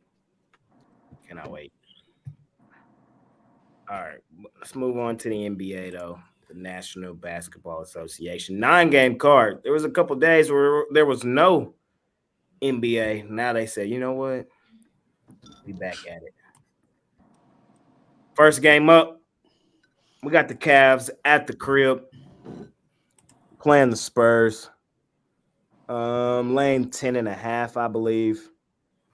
I just had the graphic. Don't know where it went. Mitch, what you like in this one? I'm just going to stick to my formula that I use for these games, and that is if I see the Spurs, I just take the other team. It's a good formula. It's a really good formula. Costi. I like the formula as well. It hasn't steered me wrong. You don't care about who's playing for the Cavs. Every player on that roster can get it done. We've seen that in the last couple of You've weeks. come around. You've come around. Listen, man, I'm a mainstay now. Jay's turned me in a lot of ways, in the good ways. In the good ways. So yeah, give me the Cavs minus the 10. He's come around to the Cavs, man. That injury report been ugly for a minute, but they've been hooping even when They've been hooping. Yeah. Right. It's a boatload of points. I'm going to take the Spurs. I think that with this useless last bucket goes in there. Cavs win by single digits, not the 10.5. I got sold on a meaningless Spurs bucket the other day. Let me see. Who was that? It was against the Grizzlies. Grizzlies were laying double digits, and Sohan shot that stupid three. Stupid three. Yep. You're like, no. Whoop. And you're like, oh, yeah. Jovan, what you like here? Thunder. Even though it's the totals went down about 4.5, 5 points. I like the under. Under for Jovan. I'm on the Cavs in this one. They just blew the doors off the Wizards in back-to-back games. I usually only back Cleveland in Cleveland. And in Cleveland, they've shown the ability to blow the doors off of bad teams. And San Antonio most definitely is one of those. And like my guy Mitch has told us all season, I don't know if I've ever seen a team this bad still be this overrated. It is insane. But oh well. Sign me up. I'm on the Cavs in that one. Next game up, we got the Blazers on the road in Brooklyn. Brooklyn is laying 8.5 points in this one. I'm gonna lean towards Brooklyn. I caught the falling knife last game, and it worked out. Sometimes you can catch them. It's just not fun trying to, but I did catch it with Brooklyn last game against the Thunder Buddies. Had to fade my Thunder Buddies, man. Y'all know I love them. But when you're locked in on a team like I am on the Thunder Buddies, we cash on that team damn near daily. Here's the thing: Nets back at the crib. Awful win last game. I just see them keeping some momentum rolling forward here. Am I rushing to lay 8 with Brooklyn? No, but they've shown the ability to cover at home. They've been a money-making home team for majority of the season. I'm not really looking to back to Portland with their injury list. The way it's looking right now, bad spot for the Blazers. They've been terrible recently. Brooklyn for me here. Mitch? I'm going to take Portland in the points. I don't love this game either. I could probably be convinced the other direction, but Scoot Henderson really finding his game. He was only minus 26 last game, so I think he's getting there. I'm going to take the Blazers in the points. Costa. Portland in this spot. Give me the points. The Nets haven't covered a game back-to-back in a month, so not going to expecting it to happen here. It's a lot of points. I don't love this game at all, but Blazers, give me the points. Right. I'm going to lay the points with the Brooklyn Nets. I think they win by 10 plus here in this one. 12-5 against the number at home. Portland, 4-6 against the number in their last 10. Usually you're getting double digits with Portland. I would rather have them at a double-digit spread, not this low one. Give me the Brooklyn Nets. Lay the points. I can make an argument for both teams, but in this one, I'll take the Nets. Even though I don't love it, I definitely want to touch this game with a 10-foot pole. Yeah, I think we all pretty much in agreement on that. Nobody. Scoot's minus 54 in his last 2 games. I mean, it's plus minus points. I think he's starting to find his game. Next Coming game. around. We say coming around. He is coming around. He's coming around. We got the Waynes. Who names their kid Scoot or one? I'm sorry. Every time I hear the word Scoot, it reminds me of my dog putting his legs up and going to scooting across the road. My favorite is this photo where they said this guy's going to be an NBA stud, and he looks like a fullback, like linebacker type, shooting a free throw. And now we're here. We got We got the Magic as a home dog to the Hawks. It don't even make sense. I'm taking the Magic. It don't even make sense. I'm taking the Magic here. I'm getting the better team, the better money-making team in a revenge spot at the crib. Sign me up, bro. Here's the thing. Here's the thing about the Hawks. The Hawks have been the sharp chaser team all year. The Hawks have been the books cannot price this team right all year. If you've been betting the Hawks, you've been getting your ass kicked all year. And the thing is, you wake up the next day and you sign yourself back up for it again. Today's the day, man. The Hawks, man, they're gonna get it together. No, the hell they're not, bro. They suck. They're not a good basketball team. They're gonna blow this thing up here soon. We're already seeing the DeJounte Murray trade rumors. Trae Young probably finna get traded here before the deadline as well. Fade. Give me the better team, the better money-making team at home in a revenge spot. The Hawks did win earlier in Orlando this year. No way in hell do they do it in back-to-back games. I'm taking the Magic. Mitch. I really like the way the Hawks are playing defense. That 150 that they led up to the Pacers, believe me, it wasn't nearly as bad as the score lets you indicate. I don't think they really should have given up more than 147 or 148 there. But when you look at the Hawks across the board here, I mean, this team has been giving up 125 on a nightly basis. You just can't win games when you're playing that bad a defense. We see this from the Hawks every single year. And, you know, what it is they play really bad defense, fire their coach, start playing better defense. They start improving. Then all of a sudden, bad defense, fire their coach, start playing defense again. It is the same vicious cycle for this Hawks team. And like Jay said, the only solution is to start over again. But 150, 138, 126, 125, 122, 127, 124, 127, you're just not going to win a lot of games unless you're playing the Pistons. Costa. Listen, it makes no sense why the odds makers made the Magic a 2-point dog at home. That says something. I know the Magic have a lot of injuries at the moment. I'm taking the Hawks here. I am a sharp chaser. No! You can find me on the Pick Dogs platform for sharp trading plays. I stick to my guns regardless because I believe in my strategy. You're not a sharp chaser. Don't tell them that. You're not a sharp chaser. I'm not going to let you. No, you're not. No, you're not. I'm a hybrid, Jay. I'm a hybrid. You're not the definition of sharp chaser that I'm using. Sharp chasers are the fake sharps. Those are them. I like to call them the farps.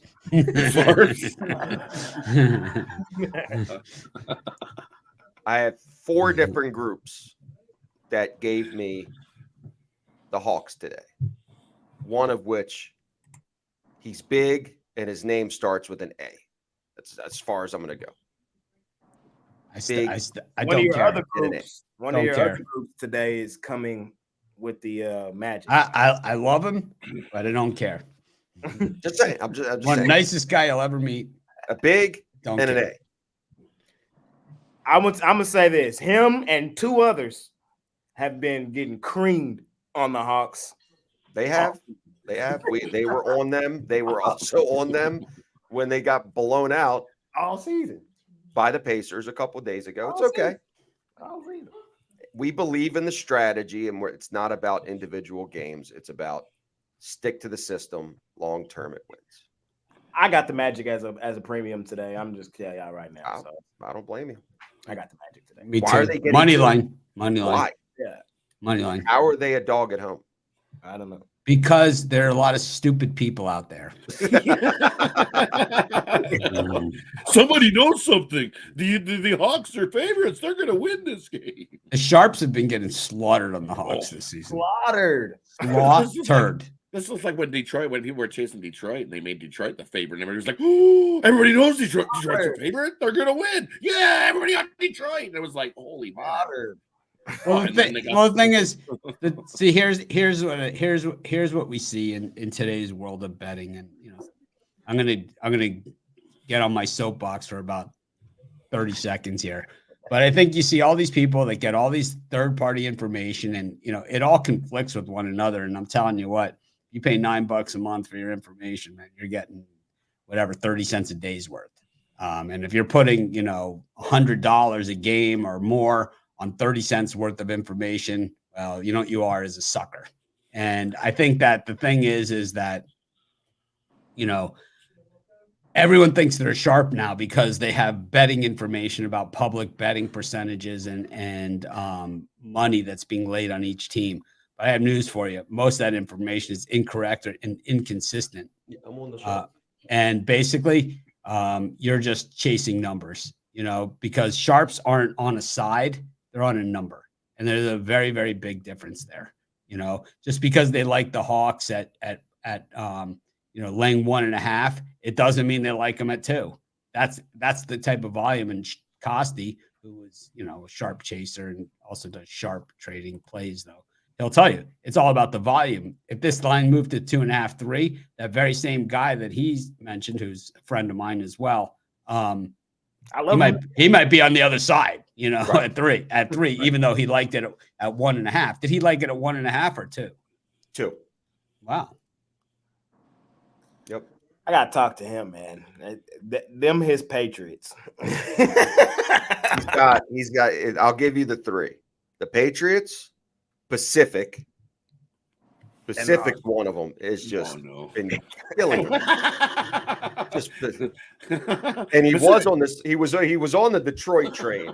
Oh, I thought it was a different A. I thought it was the other guy. No. Oh, because if it was him, then I gotta listen. I started with Big A. There's not many. Yeah, well, he's pretty big too. He's a pretty big guy too. Yeah, he's wide A. Yes, but he actually, I would say, as much as I love the other A, I would say that he's sharper. Whoa. He's the sharpest better I've ever met, and I've met a lot. Hell of a compliment. He's the best I've ever seen. Him and Dave Miller are the sharpest, and the other guy, his wide A or big A part. It is ridiculous. We'll have these guys on the show, and you'll meet them. Yeah. But these guys are like, I mean, he wants to be on the show. He wants to be on, and it is a different game. It is just a different game. It's like you'll see, just like, when I worked on Wall Street, you don't want to be on the opposite side of the trade of these guys. You don't want to be on the opposite side of the trade of these guys. You might win here or there, but you're not going to win. And now the books don't want to be on the other side of their action either. Rod, what you got for me in this game? For me, there's only one way to go. I believe magic. I believe in magic. 4-0 as a dog. So how can you not give me the magic on the money line? I don't trust the line. Look at 8-26 against the number. Ooh, what does that work out as? That's less than a 10%er. Yuck. Not doing it. Can't do it. Won't do it.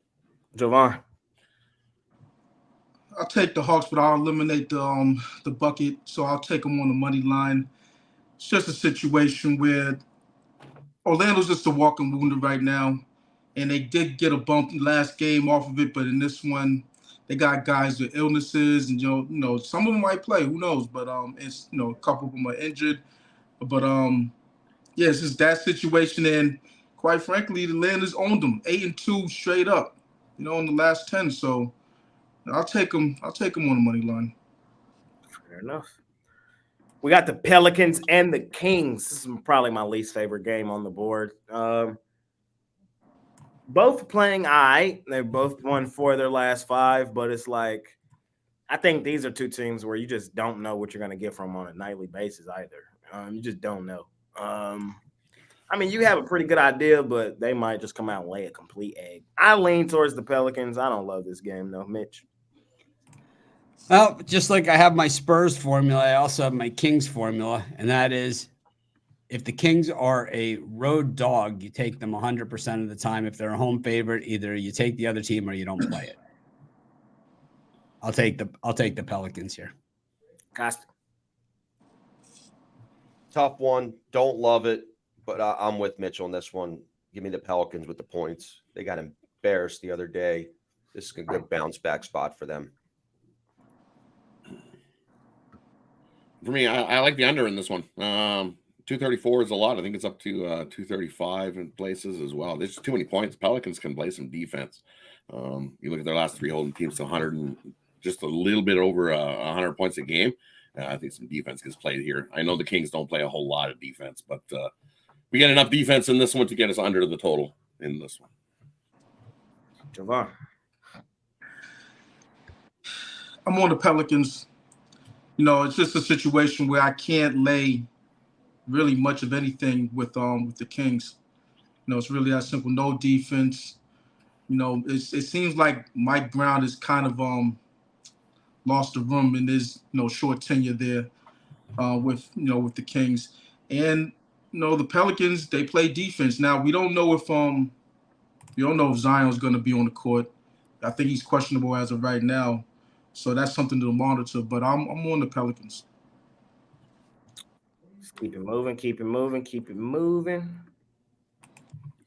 Next game up, we got my favorite team, the Dallas Mavericks, man. They're at the crib. Home dogs, man. They got the Timberwolves favored over us at the crib.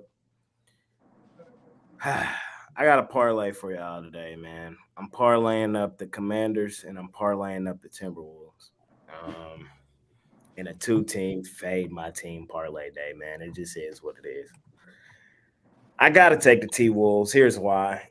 A, they have beaten us up twice this season. B, I think it's just a terrible matchup for us because what the Timberwolves do best is great down low, and that's what my Mavs lack is presence down low and Lively's game time decision. I think the T-Wolves just a bad matchup for my Mavs. Now, on the flip side, is there scenarios where Luka, Kyrie come out here and offensively just carry the Mavs to a win? Yes. But is that enough for me to bet on my Mavs today? No. In all honesty, I'm leaving this game alone. But like I said, I personally got a little 2-team parlay just for the hell of it. Commanders. Wolves. Mitch. Well, if Jay goes against his team, I usually go the other way. I think I'm going to do that here as well. I'm going to take the Mavericks in a romp. I think that the Timberwolves are always ripe for the being the house of disappointment. And while they have been great at home, they're only 8-10 against the number on the road. And so one of the things that I've been doing in the NBA, and I've kind of taken a little bit of a step back from putting in a lot of picks in the NBA because we're at that midway point in the season. And I think in the midway point in the season, a few things start to happen. Number one, the young teams that had the big jump forward, they start to wear down because they don't have the depth that some of the veteran, deeper teams have, right? So they start to wear down, they pull back a little bit. Also, though, when you start to see is like as the cream starts to rise to the top and the dead weight starts to sink to the bottom, where is the biggest room for growth of some of these teams that are trying to make a move?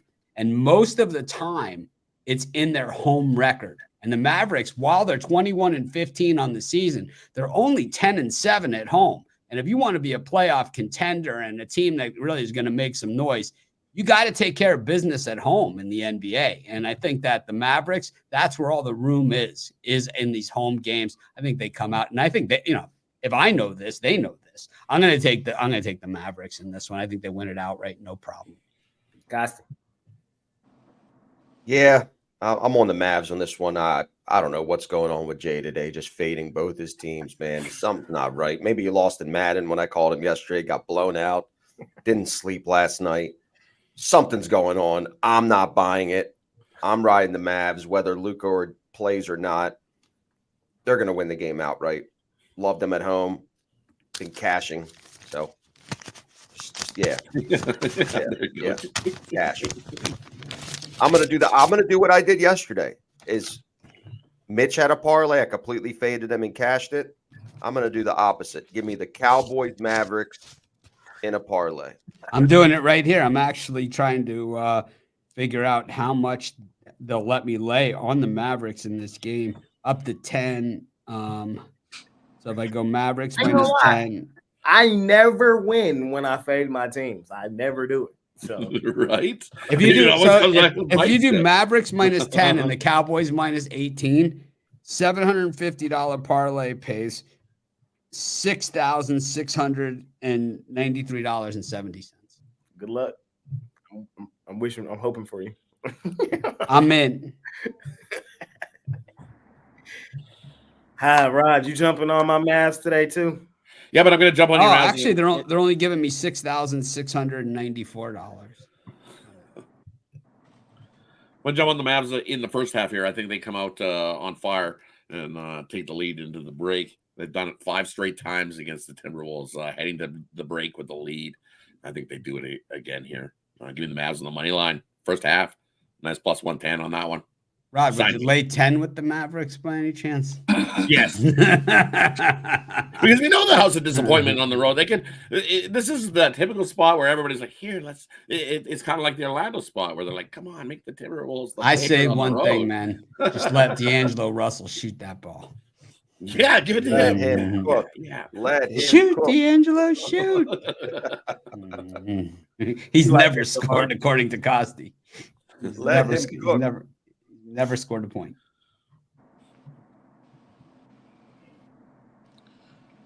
Yeah, for me, it's a lot of doubtfuls, questionables, outs. Exum's out, Lively's doubtful. You don't know about Luka, so I'll say it like this: if Luka plays, I'm on the Mavs. If he's not, I'm on the Timberwolves, and I'll play alternate on that. If he's not playing, it's gonna be a blowout. The Mavs don't have the horses without Luka. Not with Exum out and not with Lively doubtful. Even with Kyrie on the floor, he's all. What are you trying to say? You don't like my parlay? Is that what you're trying to say? if Luka's playing, then yeah. But You're gonna say that there was a better way for me to spend my $750.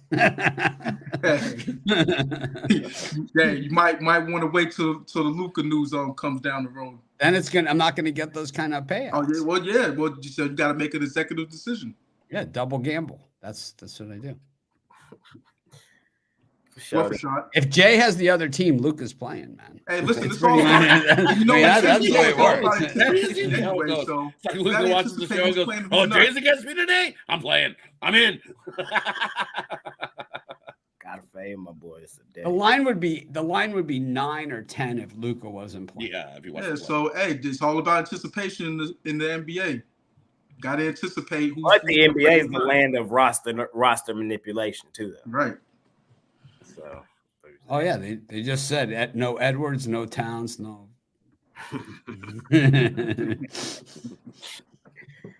Next game up, man. We got the Chicken Nuggets at the crib facing the Pistons. That's how I see this game, fellas. That's how I see this one. We're getting the defending champs at home, awful loss versus the worst team in the NBA. They could have opened this line at 25. I would have laid it. Give me the Chicken Nuggets at the crib in a bounce back spot. They're gonna go stupid, dummy, crazy. Mitch. Yep, Nuggets for me. I'm probably not gonna bet it, but I still am in for it though. So I'm gonna take the. I'm taking the Nuggets, laying the big number. Casting. Got to go with the Nuggets here. They just lost at home, man. They're going to be poised to get right at home with a big win. Because if they're going to win this game, which I anticipate they're going to win pretty easily, they're going to blow them out. They don't match up well.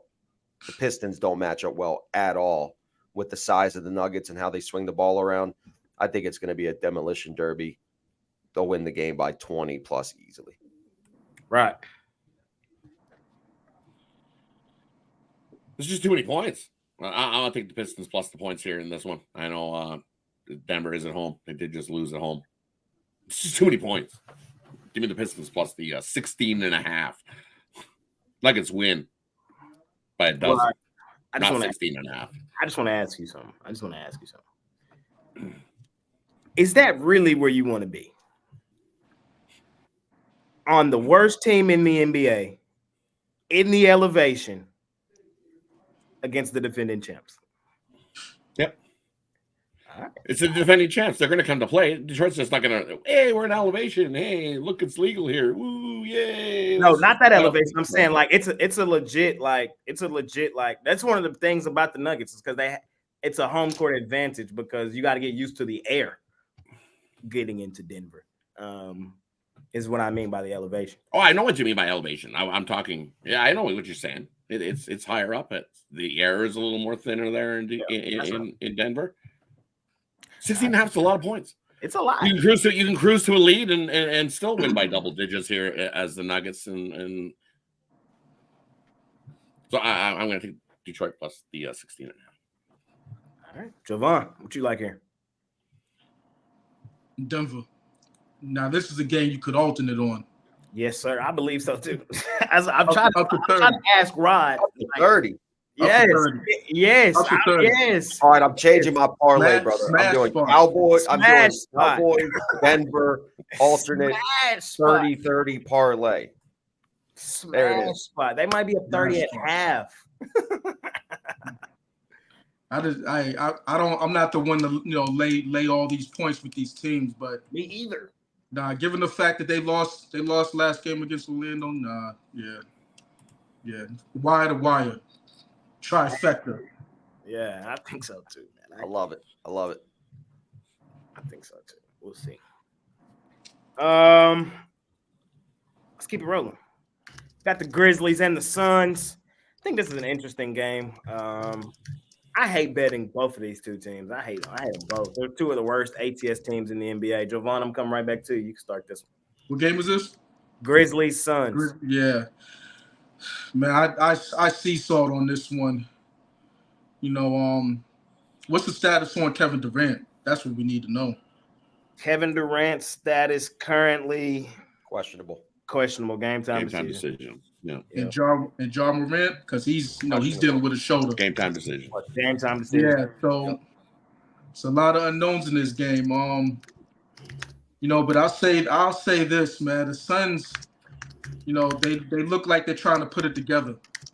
They got Bill on the court, Booker's on the court. I think I might take a flyer on the Suns. I'll roll with the Suns. Catch them early, for a nice little run. Hot Rod. I'm gonna take the Grizzlies plus the points. I think Kevin Durant sits this one out, and I'm Rad plays. I think this is close game. I think it comes down to who's got the ball last year in this one, and I'd rather have the extra points in my pocket. So give me the Grizzlies here in this one. Grizzlies for Rod. Costi, what you like here? It's a tough one. Don't like this game by any means. This is definitely a 50-50 game.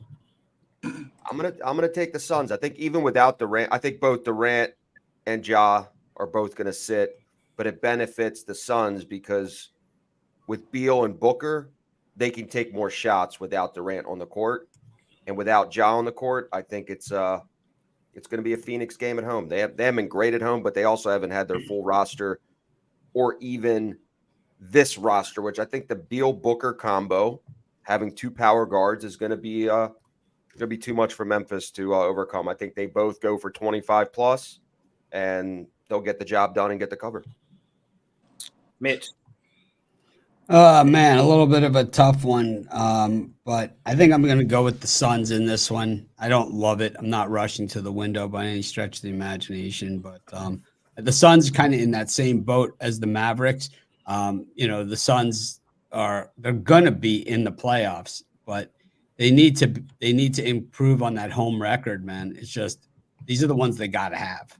They got to have these games. It's like if you're gonna get a higher seeding in the NBA playoffs, and it's because your home record sucks, well, then you deserve to get beaten up. Because you look at teams like the Milwaukee Bucks, who can only win at home, and that's why you end up losing 4-1 in the first round of the Miami Heat, because all they got to do is take one in your house, and it's like, But imagine starting there, on the road, and I think that for the Suns, they got to have it. They gotta have it. We're at that point of the season, we're 6 games or whatever away from halfway through. Yep. I like the Suns here too, mainly because this is like they're comfortable at home. They've won 4 of their last 5, but this is going to be like their 7th home game in like their last 8 games. So like you have to take advantage of these spots. The Grizzlies, they've been ass on the road for the last 3 seasons. If Ja ain't playing, this game probably should have made my premium area. But like with all the news up in the air, this game, not rushing to lay it with Phoenix, as you see 13, 21, and 1 against the number. But they should win this game today. They should. So I'm going to lean in their direction. Let's keep it moving. Next game up, we got the Warriors and the Raptors. Warriors kind of in a similar spot as the Suns, but it's even crazier. This is the 9th home game in the last 10 games for the Golden State Warriors. 9th home game in their last 10 games. That is insane. I'm on the Warriors at the crib. I love fading Toronto on the road. This is Toronto's 5th road game in the last 6 games. Golden State, come on, bro. Like, come on, bro. Come on, bro. Give me the Warriors here in this one. Mitch. I'm going to take the Warriors over Seattle. I think that, soon this will be like a lot more logistically closer of a matchup, when the Raptors make the move. But I'm going to go with I'll go with the Warriors. And, I think there'll probably be a lot of Seattle fans at the game. I'm never paying for another meal in Seattle again. We know that. Casting. Warriors, simple. They haven't been great at home. Been about 500 all year, 11-9 at home, but short price against the Raptors. This is, I'm actually embarrassed. I just called them the Raptors, the Sonics.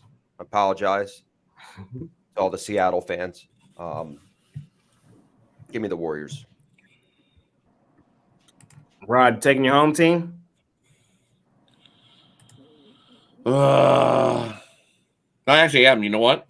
I like the trade. I like them in the spot. I know they haven't fared so well coming into. I will agree with you. I like Golden to trade State. for you guys too. I like to trade for you guys too. I like that trade. It was a good move. We had some pieces. We look a little better than what we did before the trade. So I think the Raptors got the better deal on that one. I do. I'm going to go with the Raptors here on the money line coming to Golden State, get themselves a win. Fair enough. Jovan. I'm on the Warriors. It's going to be a close game, I believe, but I think in the end, Steph Curry and them boys get it done. The light skin. It's just not just they're on the they're definitely in the twilight of their they haven't been in the rain. Their reign ended 2 years ago when they beat the Celtics in the finals. But yeah, it's a crumbling dynasty. Let's just say that. Yep. It's been over, but they might not know it. Everyone else does though. Yep. Last game of the night, man. The Clippers own the Lakers. They own them. It just is what it is. Clippers are rolling. Lakers playing terrible. If you want a good laugh, just go read my YouTube comments. They'll tell you how much I need to stop fading the Clippers. All that said, I'm on the Lake Show tonight. I don't give a taking the Lake Show tonight's tonight, bro. They getting it done. Let's go, Goat James. Let's go, Anthony Davis. Let's put an end to what the Clippers got going right now, bro. Come on, man. I'm on the Lakers tonight. They finally get from up under this hex that the Clippers done had on them. The little brother syndrome is what I call it. Mitch. I'm going to take the Clippers. It's the second team in the big city thing. I don't know. I like the Clippers money line. I don't love them with the points as much. So I'll take the Clips.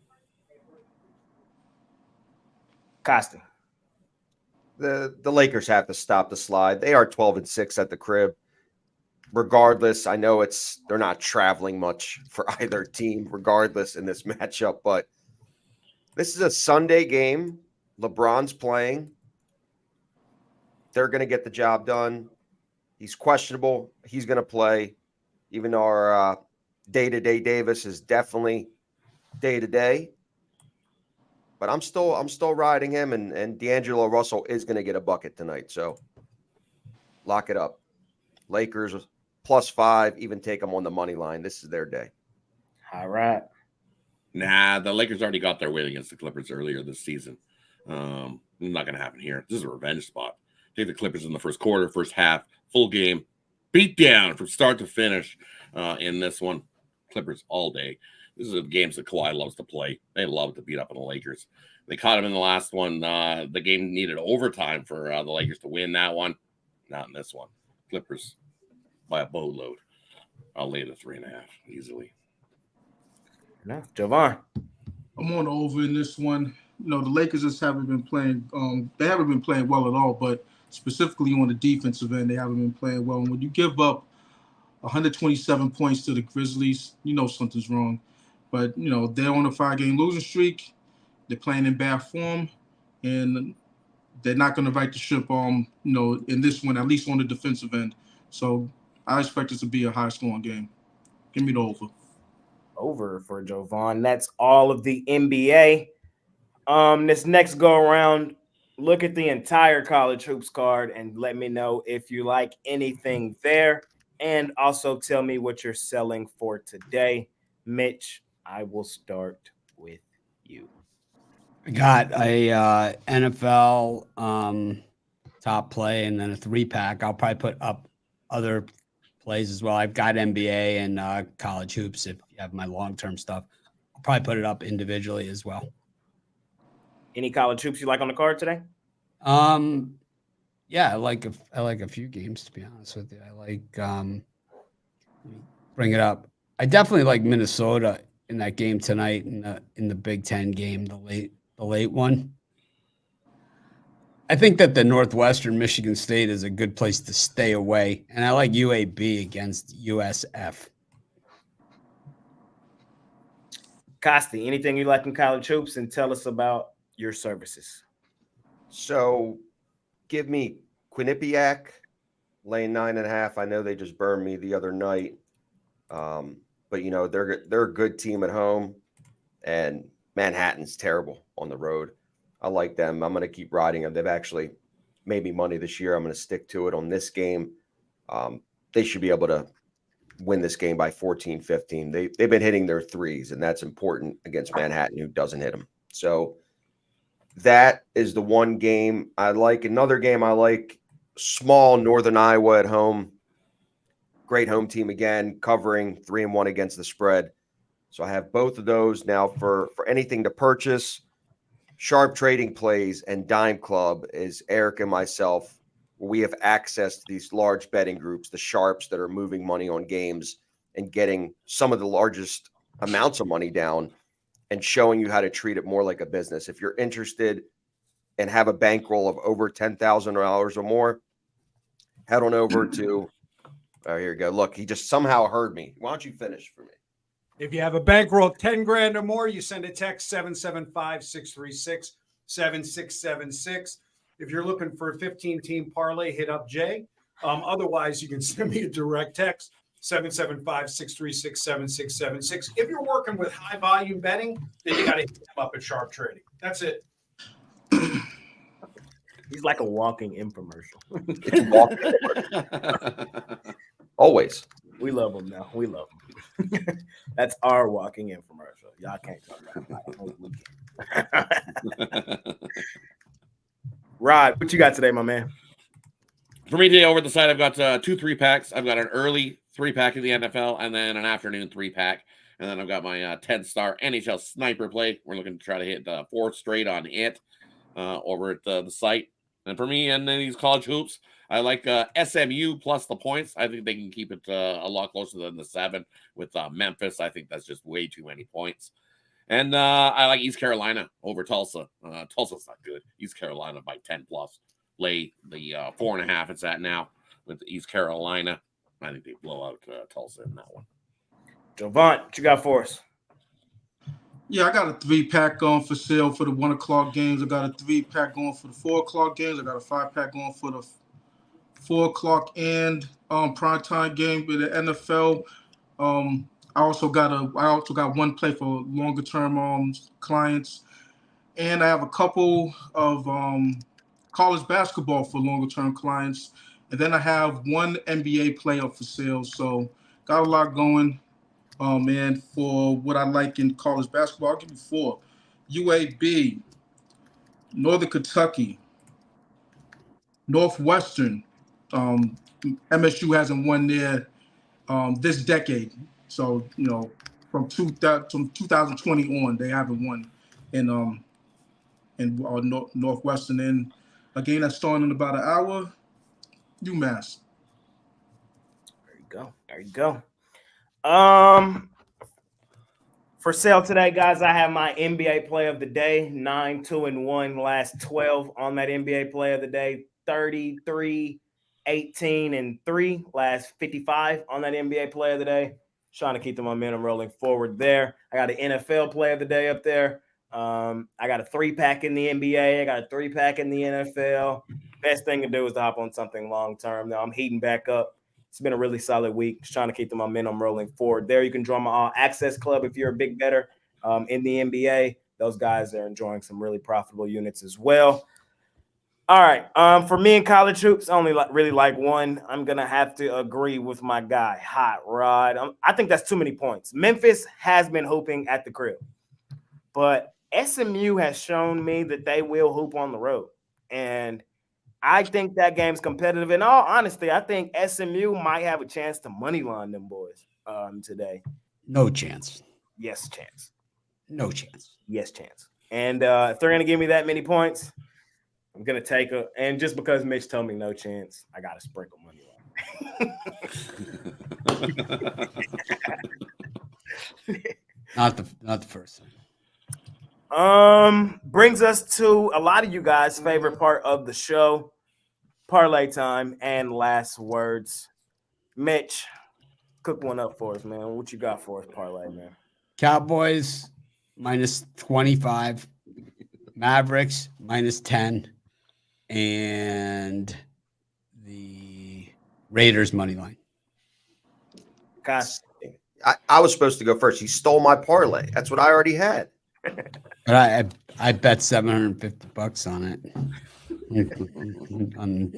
All right. I'm not going to get greedy. Let's just make it simple. That's going to cash for everybody. Cowboys on the spread, Mavericks on the spread, and the Dolphins money line. Right.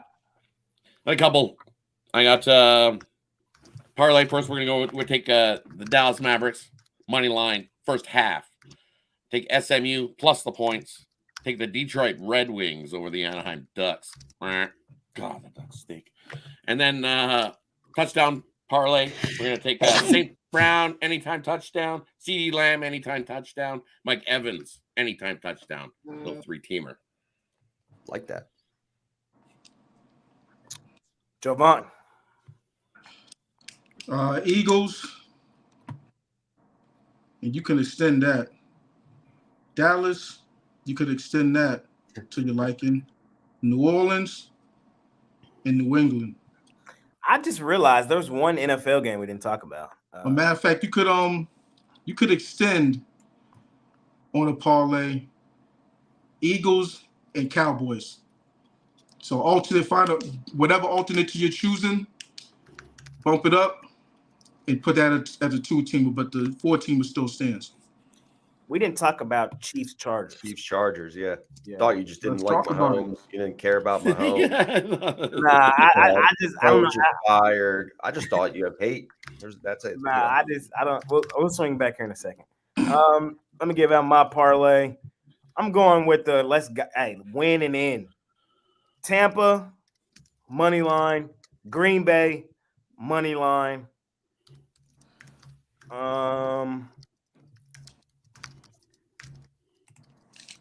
Let's go Raiders money line. And give me Cincinnati money line. 4 money lines. Kind of chalky. We should make some money though. We should make some money today though. Let's talk about Chiefs Chargers right quick before we get out of here.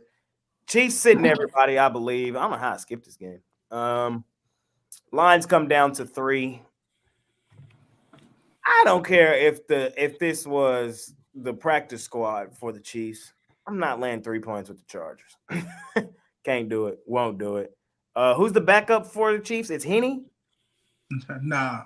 Blaine Gabbert. Blaine Gabbert, same Gabbert. thing. Gabbert. I think Gabbert's better than Henny though. Nah, I- Henny was good for that system. Henny was good for that system. Sucks. I don't know about Gabbert. I'm rocking with Gabbert today, Jovan. I'm gonna rock with him. I'm taking the Chiefs. Mitch, what about you? Chiefs. I can't lay 3 with stick. I'm fading the Chargers, man. I've been fading them all season long. Ever since Big Al showed me that Super Bowl ticket, his Super Bowl pick, Chargers. I faded them day 1, and I'm fading them day 18. It's like no freaking chance. Big Al makes some great bets. That was not one of them. Costin. Chiefs. Right. Yeah, Chiefs. There's a couple of Chiefs that need some bonus points for some. Kelsey needs 17.5 or 8 straight 1,000-yard receiving. Pacheco needs a few yards. So there's a couple guys on the Chiefs that need some bonus money. So they'll play a few starters there in that one. Jovan.